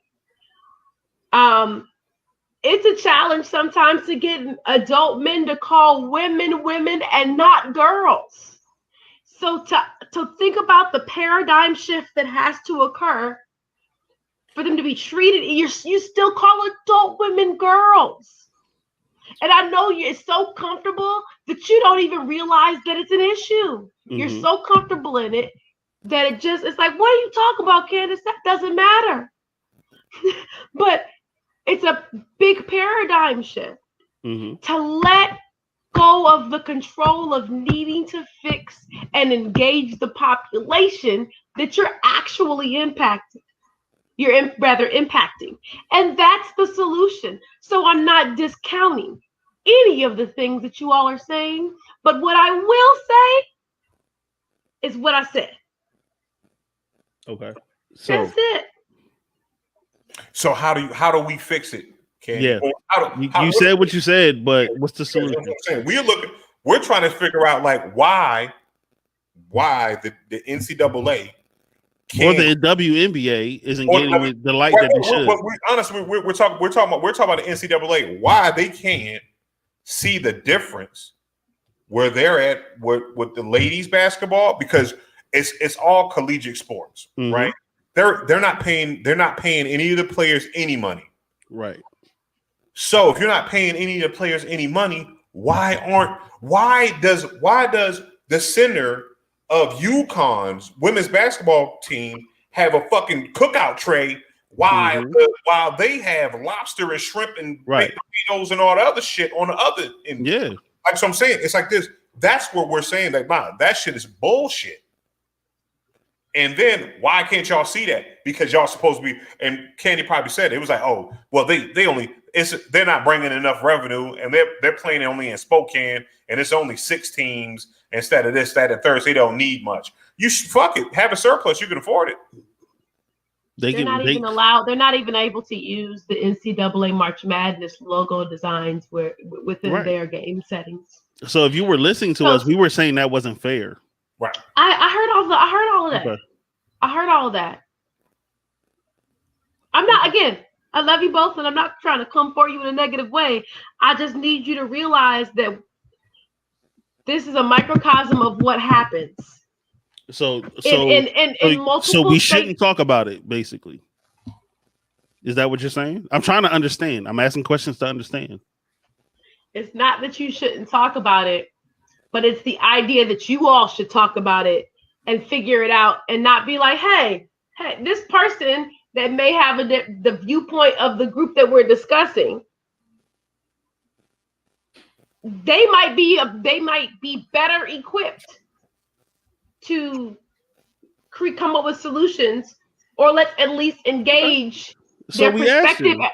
Engage their perspective again. I'm not trying to come for you. I need you to understand it's not about that. Y'all, it seems like you keep trying to be like, but I did. But you didn't until I'm bringing it up. You didn't until I brought it up. No, right? If I have a point and I'm trying to get my point across, my sentences across, I don't like being interrupted. And that's why I was like, can I finish so I can finish my point? And then once I finish my point, we can interject, and that's the whole point of having a conversation. Okay. That's all. I really don't try to interrupt anybody. I'll sit back. I'll let people talk. If I don't have anything to say at the moment, once I do, I'll try to, come in. It's been plenty of times that I'll raise my hand because I have something to say and I don't want to interrupt people talking. So it wasn't that we were trying to disclude you or not include you or anything. I just had my point that I wanted to get across right there, and then say that. But I want everybody here has a point. The people in the comments have their own points too. But hold on. This is what I want to do, because I want to do this. Hold on, Candy. Engage, because when you do this right here, so it's like this. When we got into that, so because I gotta look at Intelligently Ratchet as a whole. We are equal parts on this show, no matter what your gender is. We've all, and Candy, and I'm gonna tell you this right here. What Candy did when we started talking, Candy went on ahead and leaned back. And body language. Mm-hmm. Body language. I'm gonna go ahead and let y'all two niggas talk. Mm-hmm. Right. So there was not, because you are an integral and equal fact. When you want to insert yourself, Candy Carver. Right now, again, this is what happens. This is still a microcosm. This is still a microcosm of what happens. No, it's unfortunate. It's really a moment to let your egos go. We talk about ego all the time, and I know it's uncomfortable. I know it's completely uncomfortable. But this is literally how these spaces, how women have to function in these spaces. This is literally what happens. So when we go to speak, what I'm saying is right here. You do not have to function that way within this space. Man. You do not. What I'm saying is, hold on. I'm talking about this. If anything, if you and Justin was having a conversation and I lean back in the conversation, no matter what topic it is, right? And I don't interject myself, and I normally interject because you just did it right then. Mm-hmm. You could have simply came in. We weren't taking. No, you're right. It's my fault. I'm sorry, Bishop. It's not anybody's fault. It's nobody's fault. What I'm saying is right here. I'm saying this right here because no, I'm not. I'm saying that it's not a microcosm of what's going on. I'm saying with us, you don't want to be part of what the issue is. So it's a. No, it's that I don't want to be. I don't see myself. What I'm saying in this. Of course, nobody wants to see themselves this way, and that's how these things happen. You're trying to put me in a place where I'm trying to be defensive. I'm not. What I'm saying is, right here, I'm taking myself out of. I'm saying what I'm seeing. I'm kind of like what Morgan said. I'm kind of taking my way out because I also noticed it. I thought you sat back while me and Just was going into it, and it's like this. You normally would interject yourself within the conversation. Yes, I would say me and Justin went a long time, and it's that outsider looking in. If you went back, was like, okay, I'm gonna let y'all niggas talk. I'm saying no. You have just the amount of right. Fuck your gender or anything else. Like, no, you are an integral part of Intelligent Ratchet. So you can say, nah, niggas, y'all wrong. And then we would have shut the fuck up and be like, okay, Candy, well, go ahead. Just like you did. You came in and was like, I'm gonna speak and everything like that. That's what I'm saying. I don't want it to seem like you didn't have any power within that joint, because normally, if we go back through from this episode on back, anytime we have an argument about something that's non-gender related, you jump in. So, in this space, and not the rest of it. It was just interesting to watch. It was just interesting to watch. So I stopped and I wanted to watch. And it doesn't mean that I don't want you to think what I'm saying. I'm not trying to call you bad people. We're all humans trying to learn and grow. But it definitely, I've been in spaces where, even as Black people, we've been in spaces where an issue around race will come up and white people start trying to solve the shit, and we be like, and that's kind of what it felt like. So I just let it be, because I was interested to see how long it would go before like the parties would realize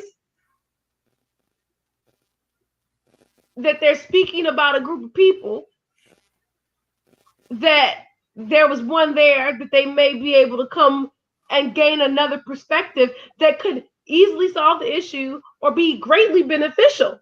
So, and like Muffet McGraw and some of the other female coaches were talking about the fact that they've had these same conversations and dialogues for years that have gone unheard. It's not new, right? Mm-hmm. These issues aren't new. Them bringing the situations up aren't new. They just get discounted in the dialogues, and the people who, or the powers that be involved, speak over or for them and decide on what they think equality, equity solutions look like, without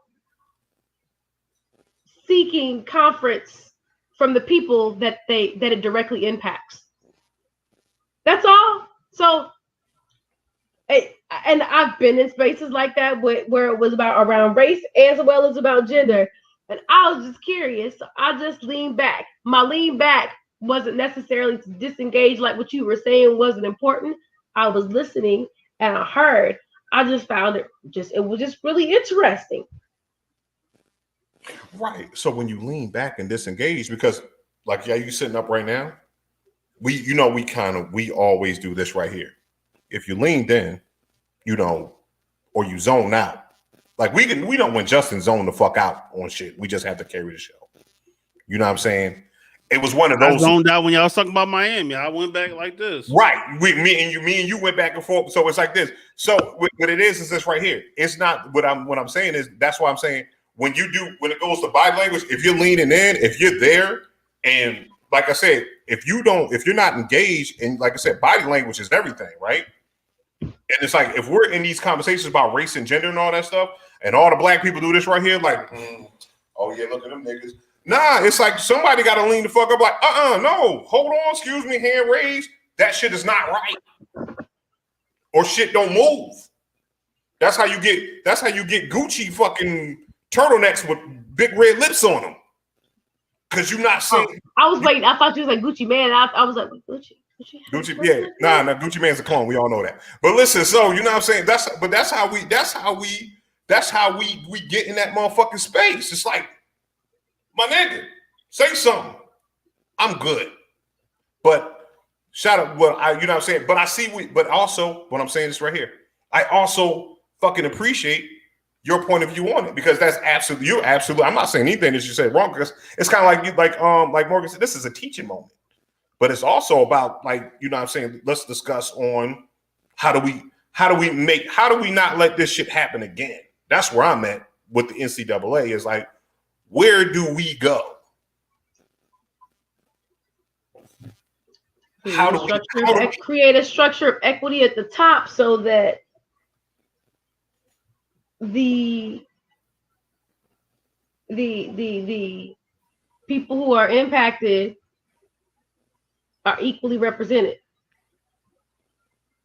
I mean, that doesn't mean like the president, that's just one president, but there's still a top tier body of governing folks, and I use governing loosely, but there's still a top tier group of people.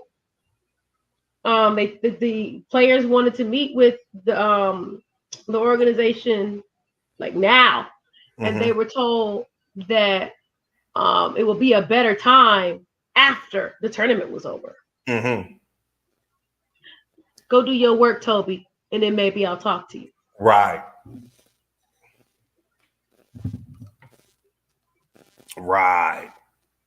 When you're supposed to be the best college governing body in the world, and you can't figure.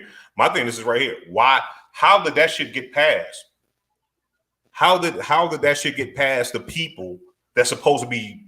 You guys are supposed to be brilliant at this shit. How did this inequality slip past y'all motherfuckers?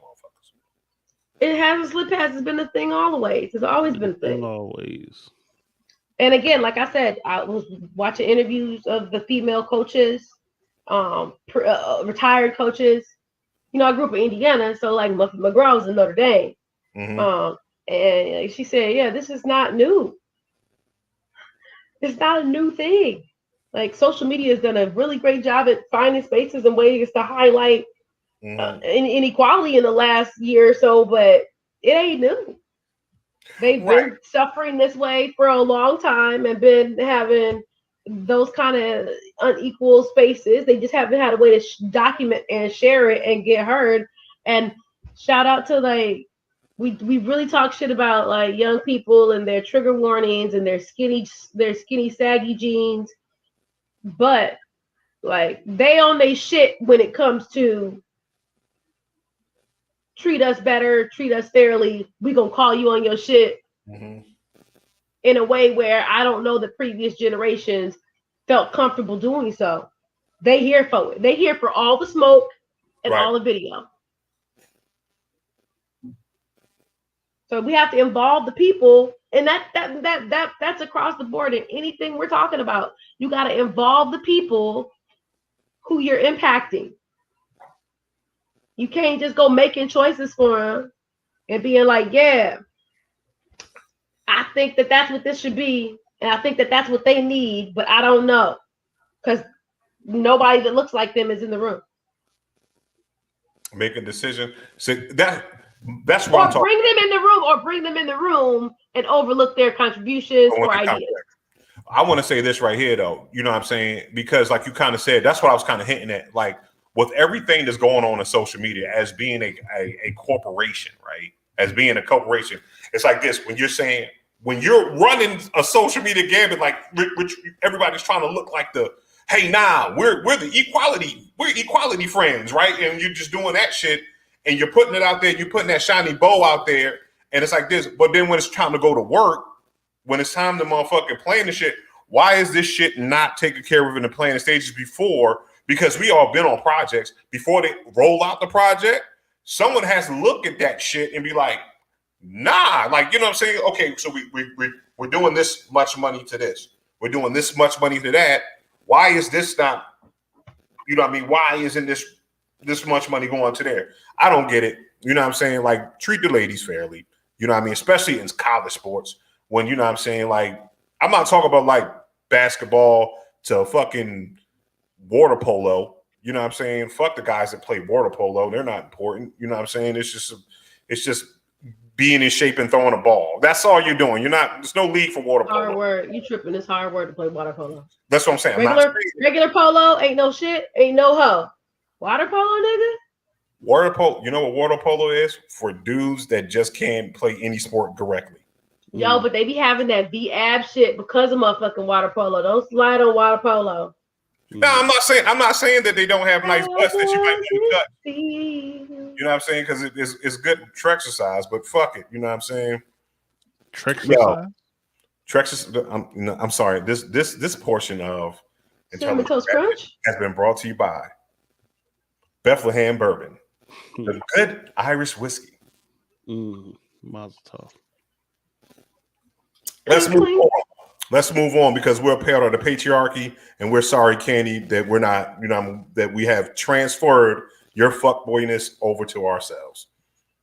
I still love y'all, and I'm glad that we can have these great conversations. I'm really glad we can. I'm glad I know humans that I can have these kind of agreements and disagreements and conversations with, and we leave and we still fuck with each other. Exactly. That matters.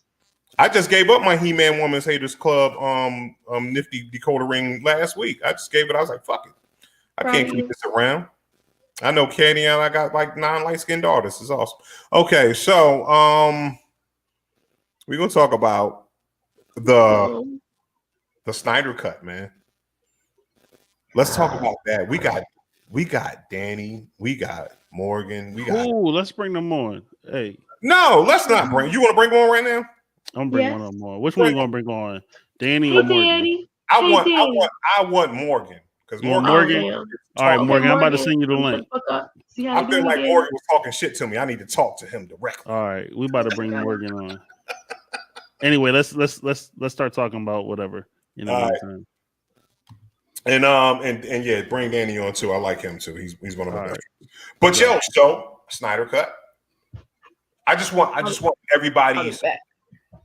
Oh, now you're gonna leave on the important shit. See, I'll be back. Cuss our asses out on the women's support. Now we trying to get it back, and she want to leave. I feel you, Candy. Do what you do. I'm mad. Your overall feeling on Snyder Cut, man. I thought it was dope. It was like, yo, I thought it was dope. I'm like, yo, that joint was straight. Like it was really good. Yeah, for it to be that long too. Did it seem 4 hours to you? Nah, I would say 3. I mean, you could definitely tell it had some time to it. But I really was engaged into it, so I didn't mind it. Yeah, I thought it was dope. The story, the way they changed the story, was good. And hey, Danny, I sent you the link. Send it to Morgan too, please. Right. And Morgan is my arch nemesis. He been talking shit the whole night. But yeah, I liked it. I liked it though. I was pleased and I was impressed. With compared to the first one. The first one like sucked, but this one was really, really good. So yeah, what you think about it, man? Like when I watched it, what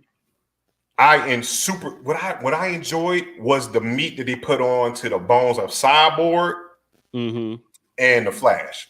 You know what I'm saying? Because we were all familiar with Superman, Batman, Wonder Woman. You know what I mean? Great, right? But it's like, yo, I fucking thoroughly enjoyed it. I like the fact that the darker tone, was told. Well, no, it always had a dark tone. But they were a lot of DC movies have darker tones to it. But so this one of the blaring examples were 2 things. Remember in the first Justice League, right? And both of these almost like Aquaman stories, right? Remember when him and Bruce Wayne had the engagement on the beach, and they said when he said the strongest man is strongest alone or whatever, right? And Bruce Wayne was like, I'm not sure that goes that way or whatever. He's like, yeah, it does. But it was a comical exchange in the first movie. This one, they cut that whole other part out to make it a joke. He said it and he just jumped in the water. You know what I'm saying? And it was like that. And then what they did was when they were riding to go to the town where Steppenwolf was, to go save that little ass family that was there for no fucking reason. he sat on the rope, and then he started pouring out his joint. And the joke, which was a funny joke, was like, why is he saying all this shit? And then you realize he's sitting on the last of truth, and it was a good, it was jokey. So those two blaring things, like, okay, they didn't do that. They cut those things out, and it was a more serious movie to me going forward. Yeah. It felt like it filled in a lot of gaps. So like if there was, that was a conversation I had, was that it felt like things that you didn't understand from the initial Justice League, it was like, oh, aha, like that's how you make big newspaper. Yeah, that's what it felt like for me. Right. Because it filled in gaps. I really don't remember the first one. I guess I should have went back and watched the first one. But that's okay. It was a lot. That's 8 hours, bro. That's a lot of time. Yeah, but what was the I guess the ultimate villain, the Thanos dude? That was Darkseid. Darkseid. Was he in the first one too? No, he's not. I'm about to say, because I didn't remember that. No, they implemented Darkseid. Yeah, okay. You know what I'm saying? He was a teaser. That's why I said it felt like the story changed. Right. Because when he took the Steppenwolf role, which makes more sense if they would have did that in the original. Because right now you have Steppenwolf being the almighty fucking guy right now. Right. Now on this one it's told better because why did Steppenwolf come? Because this nigga got 50 more thousand worlds to motherfucker. Like it's like this. He ain't really motherfucking really want to be on Earth. This nigga got a job to do. He like, I'm trying to get back in. I'm just over here doing this part-time shit. You know, I'm working a little overtime just to get back in good with Darkseid. You know what I'm saying? I really don't want to be here. And then he stumbles across these mother boxes because of the Superman screen at the beginning of the fucking joint, which was a little weird, but at least it made sense on why the mother box is uploaded. Yeah. Hey, Dan. Yeah. So we got my man Danny J. Quick in here. You know, he comic aficionado. He actually has a comic book. He has a production company, Fourth Wall Productions. He puts out several comics, Ace Blade being one, and then along with his business partner Morgan. I think Morgan is going to be on there too. Hopefully Danny sent him a message. But yeah, so I know Danny's big into the comic book realm, so wouldn't be able to have him on this portion of the show. You know what I'm saying? So what's up going on? What's going on, Danny? What's happening, man? Thank y'all for letting me jump in for a second. Yeah, man. I watched it 2.5 times at this point. Dang. And I of course it's better than the original was. That's 10 hours. That's 10 hours, yes. And it was, to me, I can't hear you, Candy. What'd you say? I said that's devotion or commitment, whichever one you want to call it. It's something. I don't know what to call it either, but it's something. Okay. It's addiction. Let's call it what it is. It's an addiction. That's what it is. I need some comic books. Really? It's been a while though, man. I mean, we ain't had nothing but WandaVision. Right. So, but I think it was a much improved from the original one, but it wasn't worth 4 hours, man. Like at this point, there's nothing that anybody can do to make me want to watch more Batman or Superman anything. I've seen enough Batman and Superman to last me my entire life. And Flash, cool. I like what they did with Flash. They actually got me intrigued with Flash. But Cyborg, I was disappointed because they didn't leave nothing for the future for him. Like they closed his whole story up. They killed the man's dad. Like his mom gone. Like besides the Justice League, he ain't got nobody. Like what? Like what could he have? So the only black person. Hold on. I beg to differ. That relationship with Beast Boy. You know what I'm saying? When Beast Boy come in, you know what I'm saying? They back at it, they eating pieces. They out this motherfucker screaming booyah. You know what I'm saying? They making fun of Robin's hands and shit. You know what I'm saying? It's infinite amount of backstory for Cyborg. I think they could resurrect Cyborg. They could if they were going in the Teen Titans direction, they would like, and that's why I think they went with the lighter tone for the original version, because you know, that version of Cyborg is the popular version right now. Booyah and laughing and joking. So, especially with them going to get Joss Whedon to do it, you know, they wanted something lighter than what they had with the Snyder version. So it seems like they were just trying to salvage what they had and try to catch up with Marvel. But I didn't realize that was 4 years ago. That was 4 years ago that movie came out. Yeah. Mm-hmm. Yeah. The Snyder, and stop me if I'm wrong. This cut of the Snyder cut that we saw was actually the original movie, and they went back and had Josh reshoot. What's up, Morgan? I didn't know you were that big. I want to say I don't want to fight you now. Okay. I didn't know you was gonna come in a full on 250 pounds.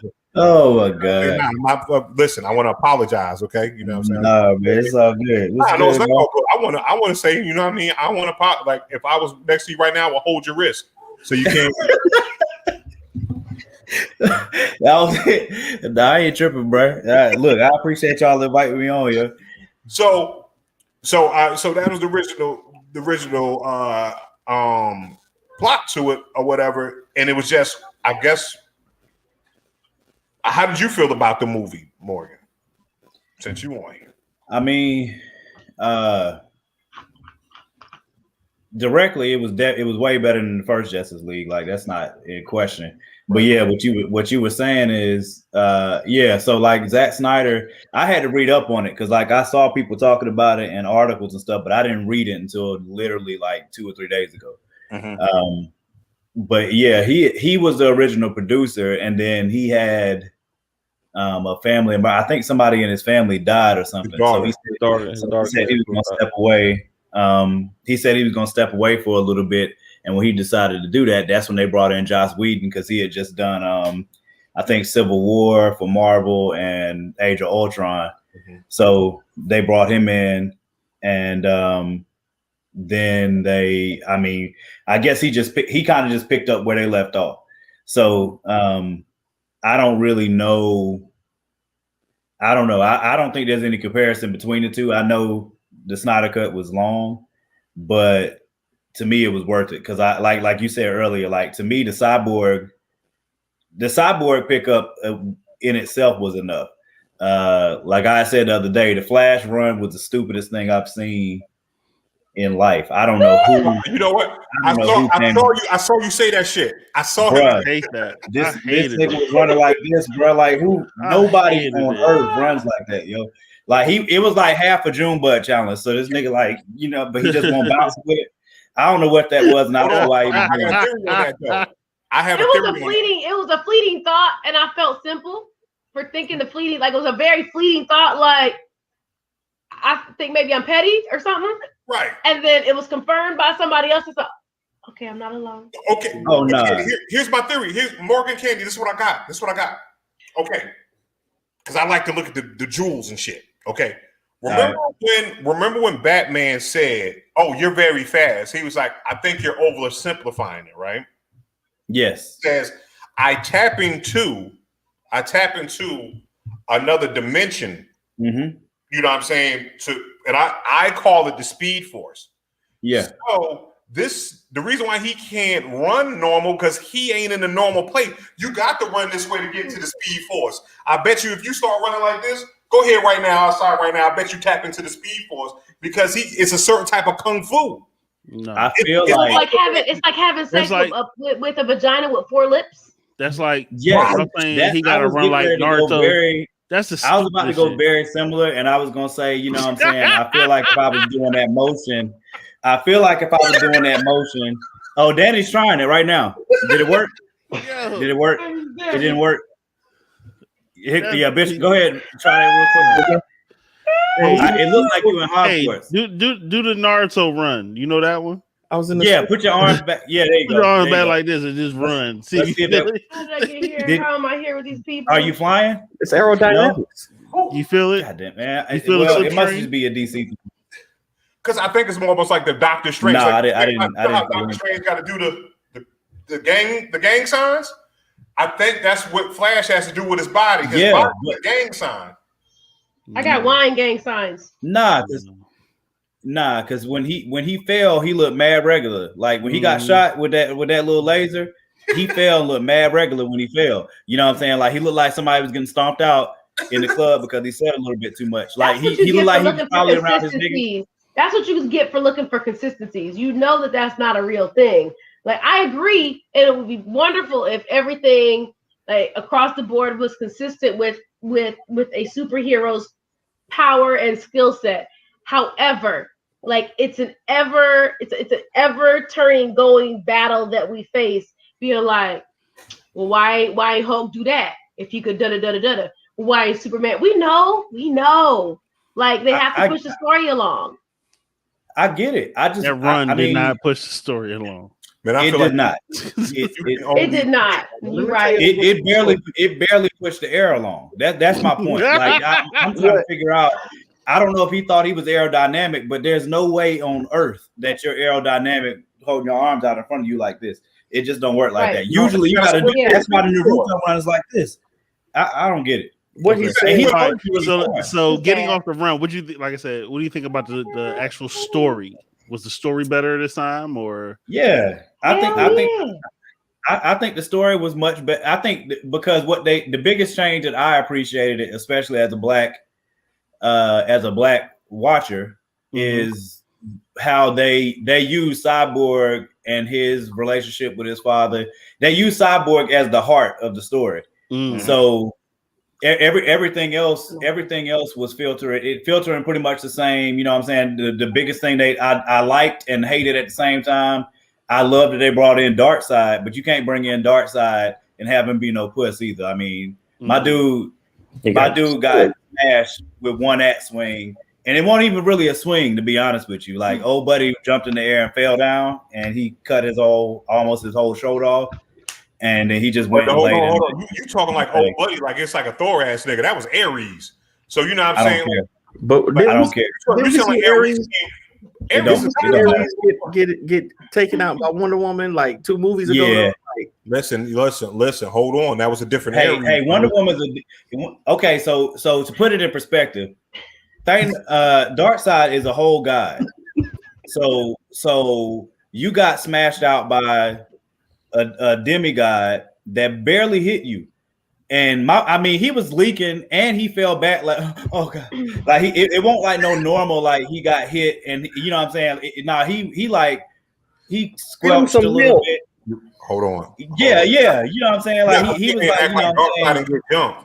It was like the W brothers when they say go get the tables. Like he acted like they had just slammed him through the tables and everything, bro. It was terrible. And then you're gonna try and look like a boss later, sitting on your throne, talking about some with the little glare on your face with your golden eyes. Nah, I didn't like that, but I did like the Cyborg joint, them switching that up and allowing him to be the heart of the story. I think they did a better job of giving everybody their moments.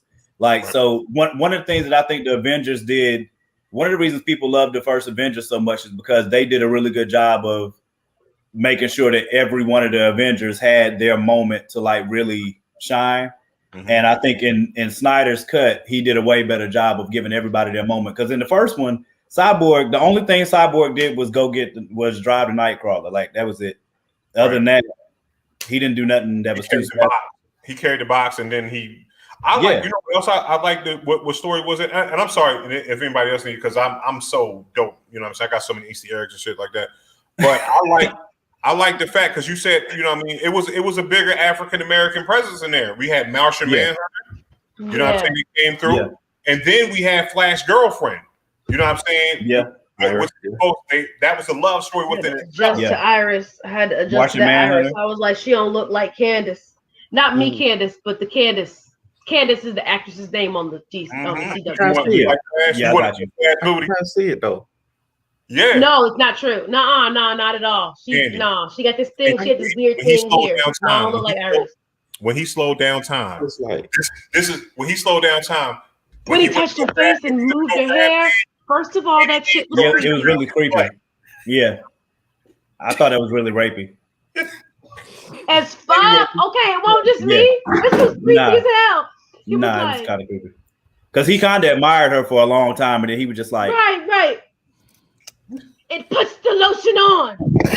Yeah. He's awkward. And it won't regular lotion either. It was like shea butter, like the thick stuff. It won't like it won't like that cocoa stuff that you can get from like Kroger. The joints would be like $1. It won't that. It's like the shea butter, like Bath and Body Works joint. The thick stuff that you gotta do this with, you gotta be like, like you gotta really rub it in there. Yeah. You mad, you trying to smile, but you don't die. Yeah. You gotta get it all the way in the crevices. Yeah, it was that type alone, bro. It was really weird.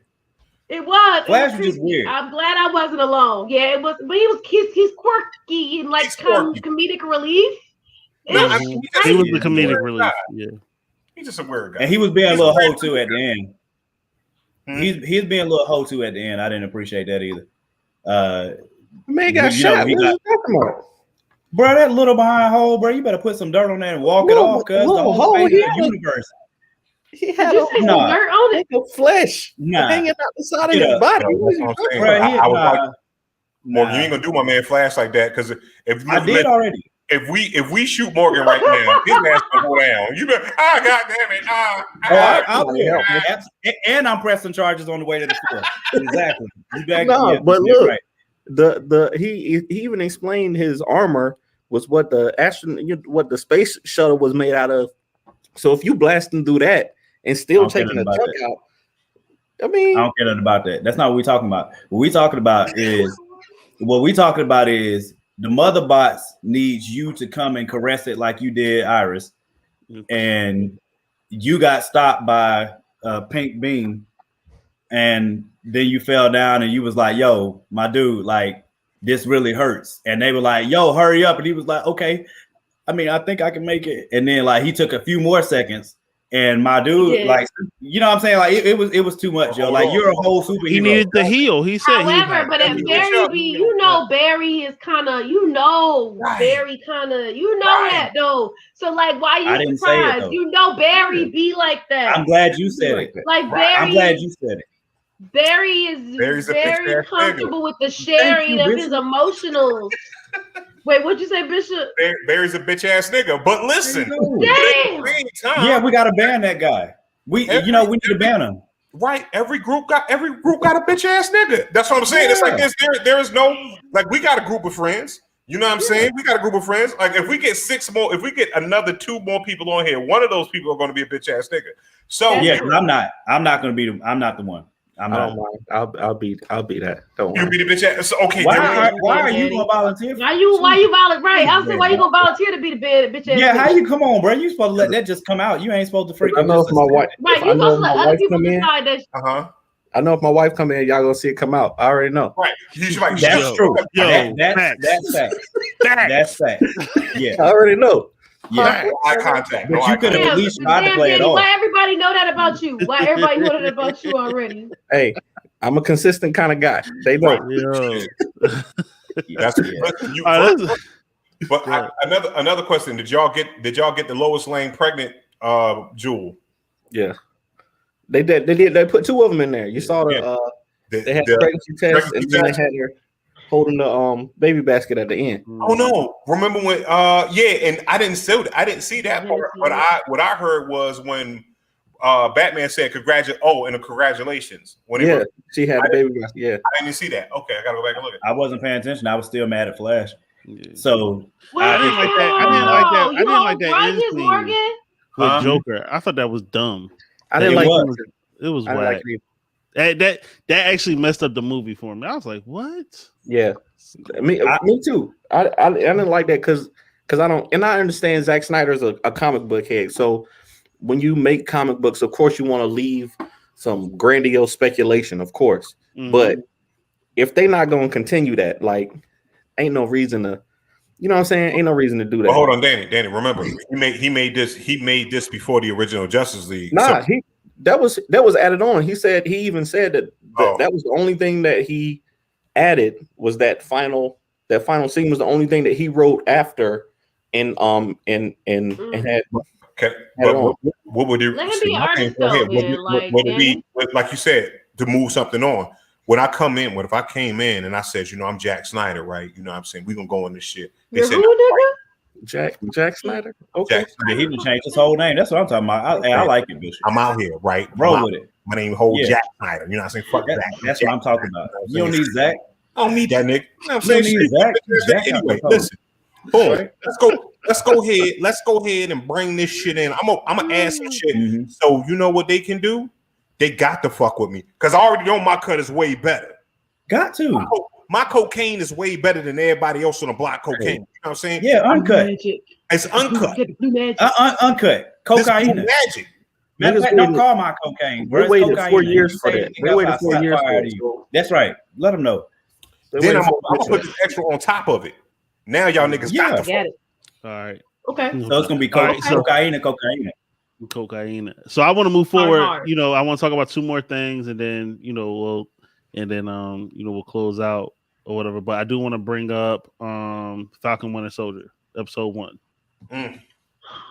Oh, wasn't it cool to see? We talk about black people, right? We talk about like there being black people in the forefront and their plight, their dialogue, and what life looks like.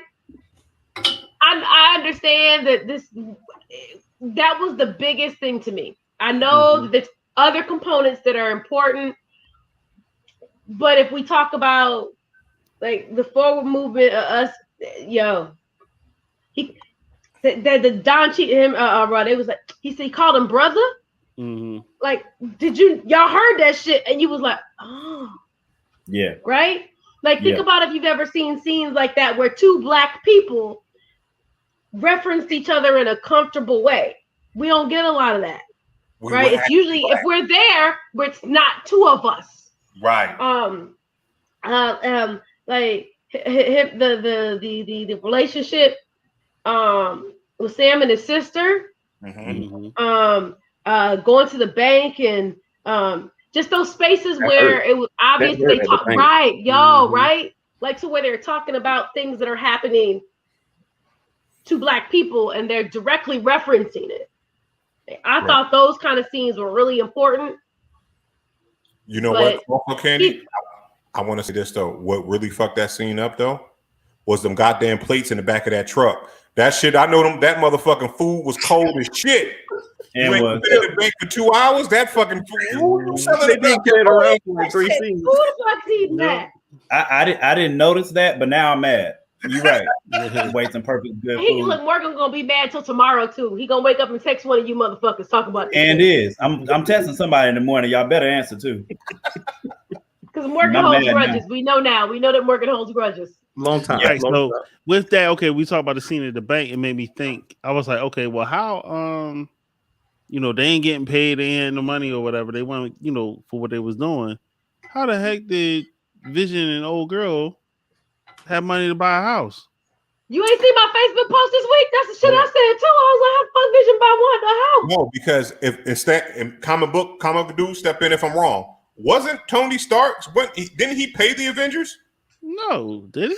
That's what they were commenting in the movie. At that. No, I mean the comic books. He paid the Avengers. Tony Stark. We not talking about the comic books. We talk about this damn. I'm saying that's bleeding. I mean, you ain't seen Tony Stark cut a check, but you know what I'm saying.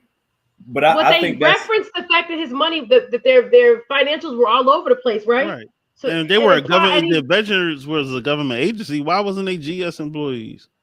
They were, man. They was on the run though. Well, I think the other thing to think about though is like, remember in Civil War when they signed the Accords, some signed them and some didn't. So I don't think the Accords went all the way away. You know what I'm saying? So I don't know if that factored into it or not. I might be, on a get out moment right now, like making something up. But I did think about that before.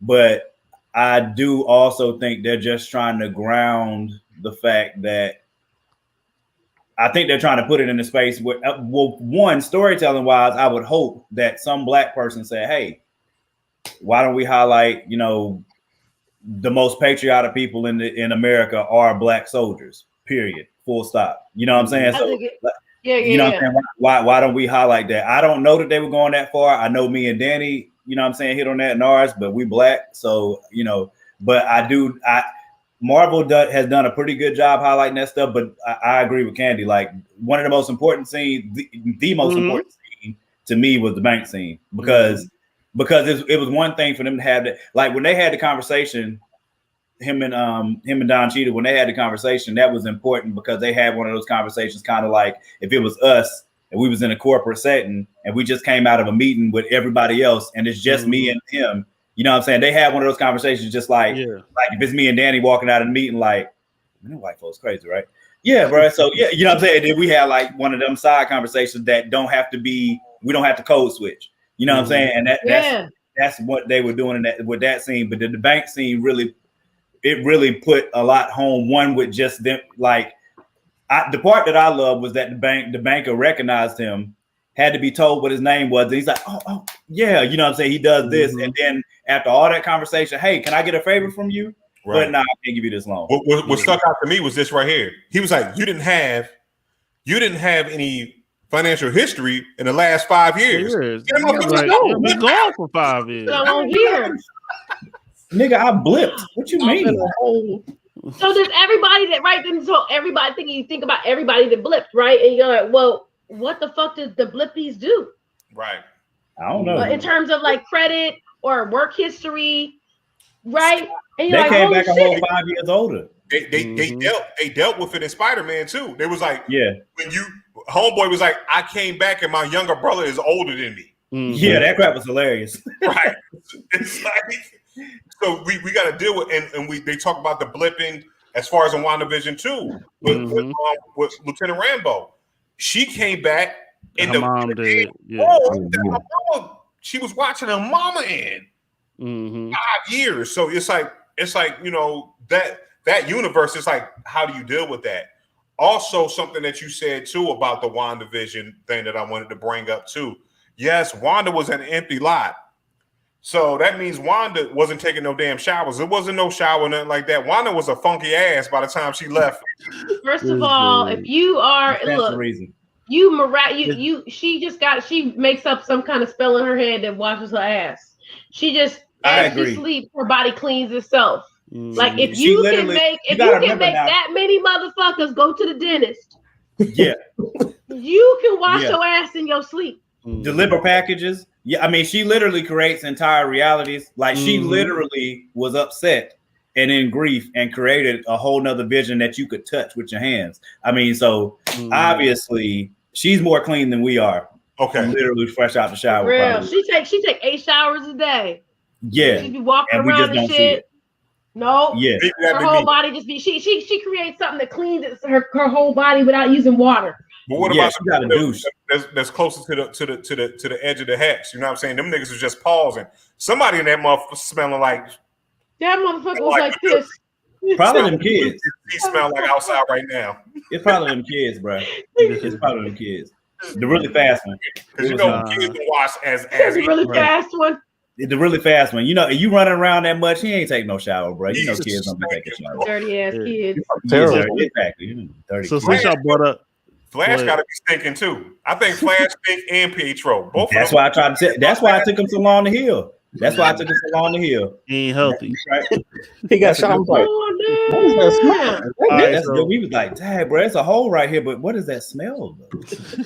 y'all had brought up coming out of like business meeting. I know that y'all are business partners, so I want to give y'all the opportunity to go ahead and just talk about Fourth Wall Productions, talk about the comics that y'all got out, and everything else that's going on. I want to give y'all some light. So go ahead. That's on Daniel over there. It's not Daniel. Stop it. So that's on what's his name? I don't even do it. Don't even do it. My wife messed around and told Justin my family name. Yeah. I'm like, hey, look, I held it back. I was about to say it. Anyways, Fourth Wall Productions, man, we do comics, we do novels, short films, anything, anything we can do, a podcast, anything we can do to tell stories about these characters. We got Ace Blade, Morgan's got Lumberjacks, Harlem, all kinds of other characters. We got King Supreme. We also partner with Short Fuse Media Group and Once Emperors to try to put out these books. So, look out for us, man. We trying to do some new stuff. We trying to get we actually about to start recording the 4th season of our podcast this weekend. So I'm gonna be looking for all 3 of y'all, as a matter of fact, to get on the get on that voice acting stage. We need to make real talk. Listen. All right. I'm not coming to the table until I get damaged, until I get the green light on damage. That's Man. you, Justin. Justin is my lawyer. I'm not going anywhere unless I get my villain greenlit. We gonna get there. We gonna get there. It can about my villain, but I got to be done. I need my shit greenlit right now. You know what I'm saying? I'll leave Intelligent Ratchet. I'll quit Intelligent Ratchet right now. No, we don't need that. We don't need that. Hey, listen, on here Wednesday. We on the lumberjacks. He left. On the lumberjacks Kickstarter. There is a tier. I've been waiting to tease this anyway.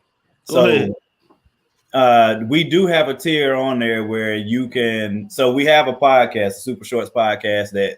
That's what we're getting ready to start recording. We wrote a dope season for season 4. It's gonna be called Reparations. And trust me, the story is dope. So, in this season, one of the things I'm offering for the Kickstarter is that you can get a literal character written into the universe. So if you get that package, you can get your character written into the universe, and we'll give you, depending on which tier you give at, one tier you'll get a cameo, of your character in the Super Shorts podcast episode, and we'll also get my artist that drew the Lumberjacks comic. He'll give you a poster. He'll make a poster pin up for your character. How much then is that? The highest tier, then you get your character brought into the universe. You get a full episode dedicated to you on the Super Shorts podcast, and we're gonna give you your own variant cover with your character on the cover. So let me go sell a painting real quick, Morgan. Hold on. The STEMI coming in. When I get this STEMI check, it's gonna be. Let me go sell this. Let me go sell this painting real quick. Hey, look, I'm trying. I might make a package on that called STEMI. That's what I thought about that too. Hold on. I'm sorry. Everybody off. Listen, I gotta get this character in here. So y'all go to my my OnlyFans page, Bishop Omega 69. Let them know, bro. You know what I'm saying? You know what I mean? Dad Body 87. It's a long name. It's a dad long name. Okay. It's ladies like dad bods and hairy kneecaps. You know what I'm saying? Shout out to dad bods. I'm not gonna go look, but I encourage the women go look. I think go ahead. You know what I'm saying? If you got a single auntie, send them my way, bro. You know what I'm saying? Yeah, exactly. Send them my way. So yeah. I'm gonna make my character. His name gonna be Repair. All right. Hey, listen. My character gonna have my motherfucking name. I ain't trying to chase it. Nah, because Bishop said he gonna make his joint called Damage. My joint gonna be Repair. And they're gonna have a scrap boxing championship. You know what I'm saying? 5 days. Look, all that goes. So I mean, that tier is limited. You know what I'm saying? So like those 2 tiers are limited because my artist ain't got but 2 hands right now. You know what I'm saying? We might install 2 more. It depends on how many we get. Just got his shot. So he might get that third one. He might get that third hand. Yeah, so I mean, but those 2 tiers are locked in at 10. You know what I'm saying? It's 10 at each tier. And it's found on Kickstarter. Huh? And it's found on Kickstarter. You said? Yeah, it's gonna be on Kickstarter. We launching on April 5th. Okay. So and it's under it's gonna be under Fourth Wall Production, or it's gonna be under Danny's. It's gonna be on Danny's page. I have a link on my Facebook page and on my Instagram. Gotcha. We'll make sure we share it. Just want to make sure we share it. Yeah. Let's have them back on before then too. Yeah. I make sure I shoot y'all the link. If I've been trying to get everybody, if you see, you know what I'm saying, one of our promotions, just go on there, you click the link, and then just hit the notify button on Kickstarter, and it'll let you know the moment that we go live. No doubt. All right, fellas, we appreciate. I love Black comics. That's great. Yeah. Hey, even though at the cons they always had a color people section. Mm-hmm. Yeah, I don't need the comment. I like it. No, the great part about it is that there is definitely a space and a way for there to be some community building. Yeah. But definitely at the cons, like they definitely put us all on the same. It'd be like one little session. It'd be like a little section. But I'd be welcoming that. I'd be like, yo, y'all come on into Wakanda. Come to Wakanda. That's I might actually say that at the next con.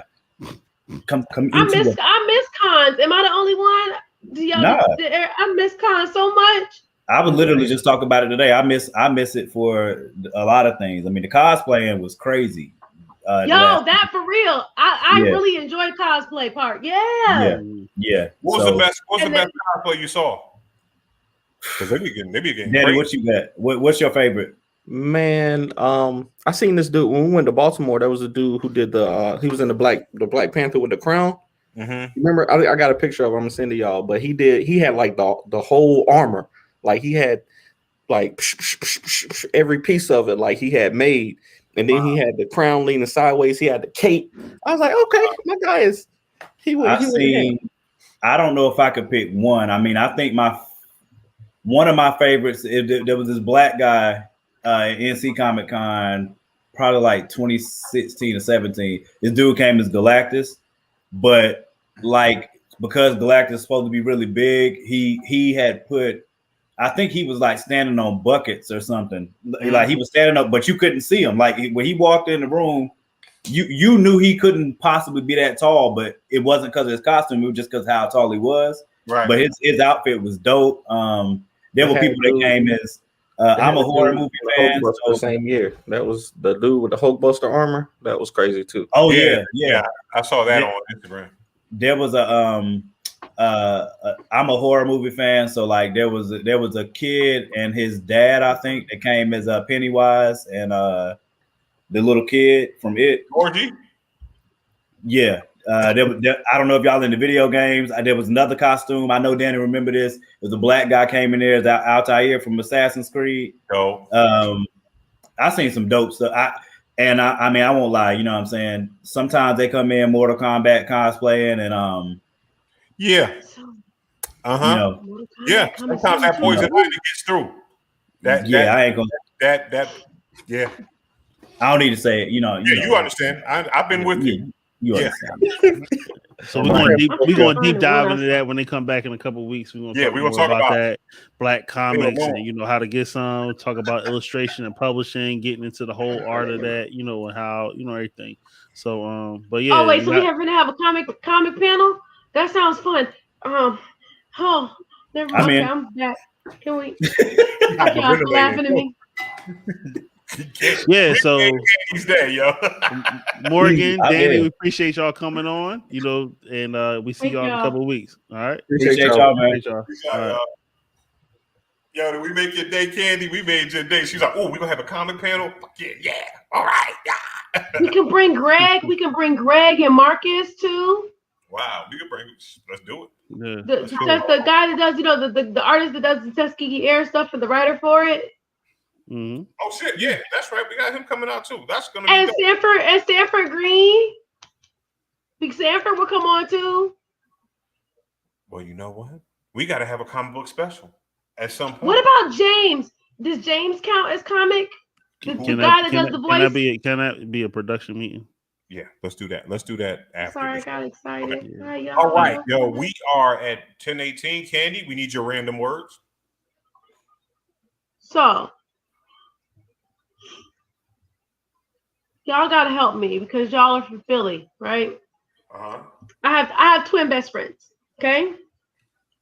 And half the twin best friends, she's from Philly too, and she told me we were in the kitchen the other day, and she had out macaroni noodles, and the macaroni noodles. I'm thinking, what do you use macaroni noodles to make? Nobody. Macaroni and cheese, right? I don't know what else you really use them to make. And she had a can of baked beans, something, and macaroni, cheese, and baked beans. She said something about cold pasta salads, and that's what you have at barbecues, and that's what you're supposed to eat, and you eat cold pasta salads with baked beans. And we looked at each other like we didn't know each other. We looked at each other like strangers because we were really confused. Do you eat cold pasta salad with your baked beans, or do you eat macaroni and cheese with your baked beans? I haven't had cold pasta salad made with macaroni. It's normally spaghetti, and it's chopped up like it's cold. It is cold, but it's like Italian dressing with tomatoes, diced tomatoes, and diced peppers and banana peppers. If you feel is that an upward northern thing?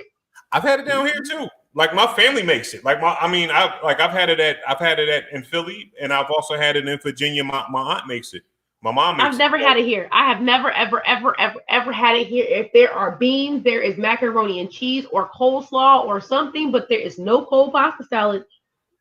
Now I've had more pasta salad in my life than I've had coleslaw at barbecues. Yeah. Interesting. Justin, what about you? Because remember, she's from there. I don't eat she's that from crap, Philly, but I know she's from- about it. I mean, I know about pasta salad, I know about macaroni salad. It's cold. I mean, I don't eat it, but I know about It's it. weird. I agree with you on this one, Justin. It's weird. Yeah. No, macaroni So we got salad the whole. with tuna fish. You do macaroni salad with tuna fish. That's what she had. She had fucking tuna out with the macaroni salad. It's macaroni salad. But where are y'all? So okay, it is definitely. All I'm saying, I know thing. about it, but I don't eat it. Right. She'll be pleased that this is a regional thing, but I ain't eating it. It didn't seem right. It tastes. I took the macaroni. Huh? Tastes great. Tastes great. Macaroni salad is good. See, so they're two different dishes. It's macaroni salad and then it's pasta salad. Yeah. Two different, they're separate. Macaroni salad is with the tuna fish, and you put your little bit of paprika in that shit. Mm-hmm. You put some celery seeds in a joint, and that's and salt and pepper, and that's how you do that. If you're feeling freaky, you might put a dice of boiled egg in that shit, and you mix all that up. Chop it up. Mm-hmm. Pasta salad is just pasta, the vegetables, tomatoes and just the peppers and the onions and the salad dressing. Mm-hmm. In the Midwest, you know, we talk about cultural differences. That in the Midwest, the only time you saw cold pasta salad was at white people's gatherings. No shade to white people for eating it or making it. I mean, it was just a cultural difference that I personally experienced, right? And so it was just really interesting. We sit and look at each other like strangers. It was hilarious. You ever been with one of your homies or your significant other and that you've known them for a long time and something comes up where you're like, how the fuck did I know this about you? Right. I mean, like, I had that moment until I didn't know anything about putting coleslaw on a hot dog until I came down here. You know what I'm saying? It was always either sauerkraut or just, like something, or maybe some baked beans. But something I learned about Justin, Justin doesn't pour. He pours his milk in his cereal bowl before he pours his cereal in. Facts. Do you really? No, I don't. So like, I don't even eat cereal. You're not. Not even Cinnamon Toast Crunch with shrimp in it. No. Not even Cinnamon I don't Toast eat cereal Crunch anymore. Yeah. Wow, Justin. Okay, but yeah, that was my thing. I don't drink milk. That's why. Okay, that makes sense. So yeah, me and my. Yeah, he's on a psycho. Yeah, that's something wrong with him. That's a mental problem. So he'll still called you a serial killer. That's funny. Whole serial killer. But yeah, y'all. It's funny how you can know somebody and care for somebody for a decade, and then y'all sit across the room from each other and look at each other like strangers over fucking cold pasta salad and macaroni and cheese. We had a whole 30-minute conversation about. She said that it's nasty to eat macaroni and cheese with baked beans, and I'm like, bitch, you crazy. And I kind of said I did. And you pointed at her face. Huh? Did you mush her? I feel like Candy mushed her. No, I love her. No. I love her. Remember, she's not from here. She's not a Southern woman. She was in Abington, but her Philly is tuned, right? And so no, we don't interact that way. It's very equal. But she was talking about some fucking tuna on some macaroni with some baked beans. I said, that ain't right. That is right. I mean, baked beans are on the side. It's not in the. It's not. Baked beans is not in the dish. You are painting the wrong picture. You painted like she about to dump. Beans aren't in the dish. It's a dish all by itself. It's a dish all by itself. Yeah. You could choose not to put it on your plate. Right. Relax, Candy. No, she had the same response, though. I need you to understand this response was mutual. Right.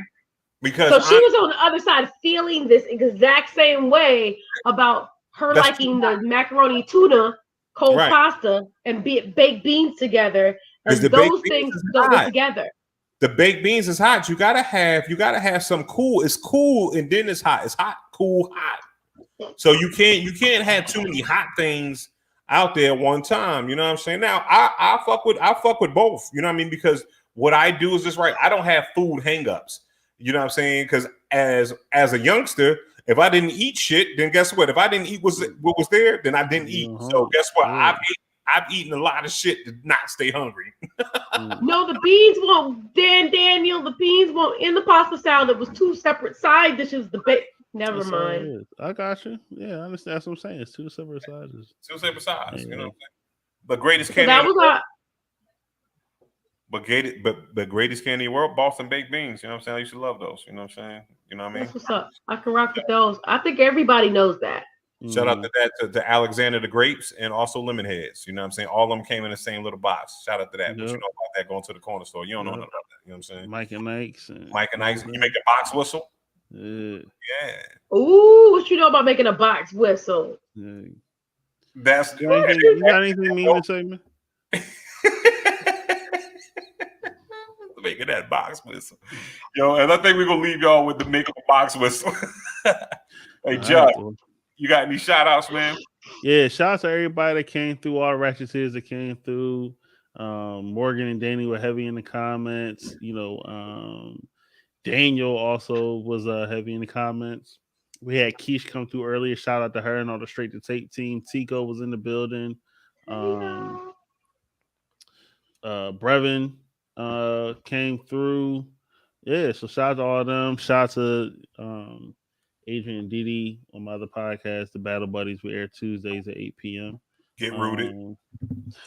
Yeah, so you know, check out for that. And yeah, shout out to P9, even though he didn't come through today. And P9 be taking his days off. Mental health, motherfuckers. Yeah, look, we all need it. Talked out of turn. He probably got smacked up. You know what I'm saying? We all need Stop it. That's not true. It's his anniversary week. Remember that. It's ballet week. It's ballet week. Ballet. It's ballet. I should have wore it today. I should have wore ballet today. You see that's how P Nominal eye looking right now. He talked out of turn. He like that's not true. Don't be that way. No, he's gonna be on next week holding his wife's hand. He's gonna be wearing a bonnet. Shout out to hand holding. It's wonderful. Hand holding is amazing. If you motherfuckers don't like hand holding, you're whack. And shout out to Dion, my bad. Yeah, shout out to Dion for checking in too. And yeah, Candy, got anything? Miss Carver? Hold hands, motherfuckers. Okay, hold hands, motherfuckers. And and Danny wants to get with you about getting some art commission, but he's too scared to say it. So he did say if you go back in the comments, he said, "Is that Candy? Is that Candy? But no, he texted me. He was like, "Hey, can you talk to her about getting something commissioned?" I'm like, "Nah, I'm gonna get y'all together." Am I that unapproachable? I don't want that. Am I that unapproachable? Yeah, you are. And no, she is not. You're not. Nah, you cool as hell. You straight. And yeah. And Bishop, what you got, bro? Man, you know what? I'm still writing the EP, writing some jokes and stuff like that because I think I got a comedy show coming up. You know what I'm saying? Yay. I gave the person my prices and they stopped hitting me back. So I was like, scared them off. That's okay. Know your worth, my nigga. Know my worth. I was like, listen, if you want me to do this, it is this much. That's right. I got to put an extra $50 on the joint for the pandemic calls. You know what I'm saying? If I got to leave, that's right. No, seriously. You know what I'm saying? But yeah, man, got comedy joint coming up, EP coming up. You know what I'm saying? I'm trying to get on one of these Griselda type beats. Go ahead and rock that joint out. You know I order your noodle, eat kid and caboodles. You trying to sound like Cam. Tapping your poodle. Right, laffy taffy. Nah, I'm like Cam. I'm like Cam and I'm like Cam and RJ Payne mixed. Like, you know what I'm saying? That's a lot. I can't with today. All right, y'all. That concludes this episode of Intelligently Ratchet. Once again, make sure y'all share it to your timelines. Check us out on YouTube. Check us out on Facebook. Check us out on SoundCloud. All streaming platforms. We appreciate y'all, and we'll see y'all next week.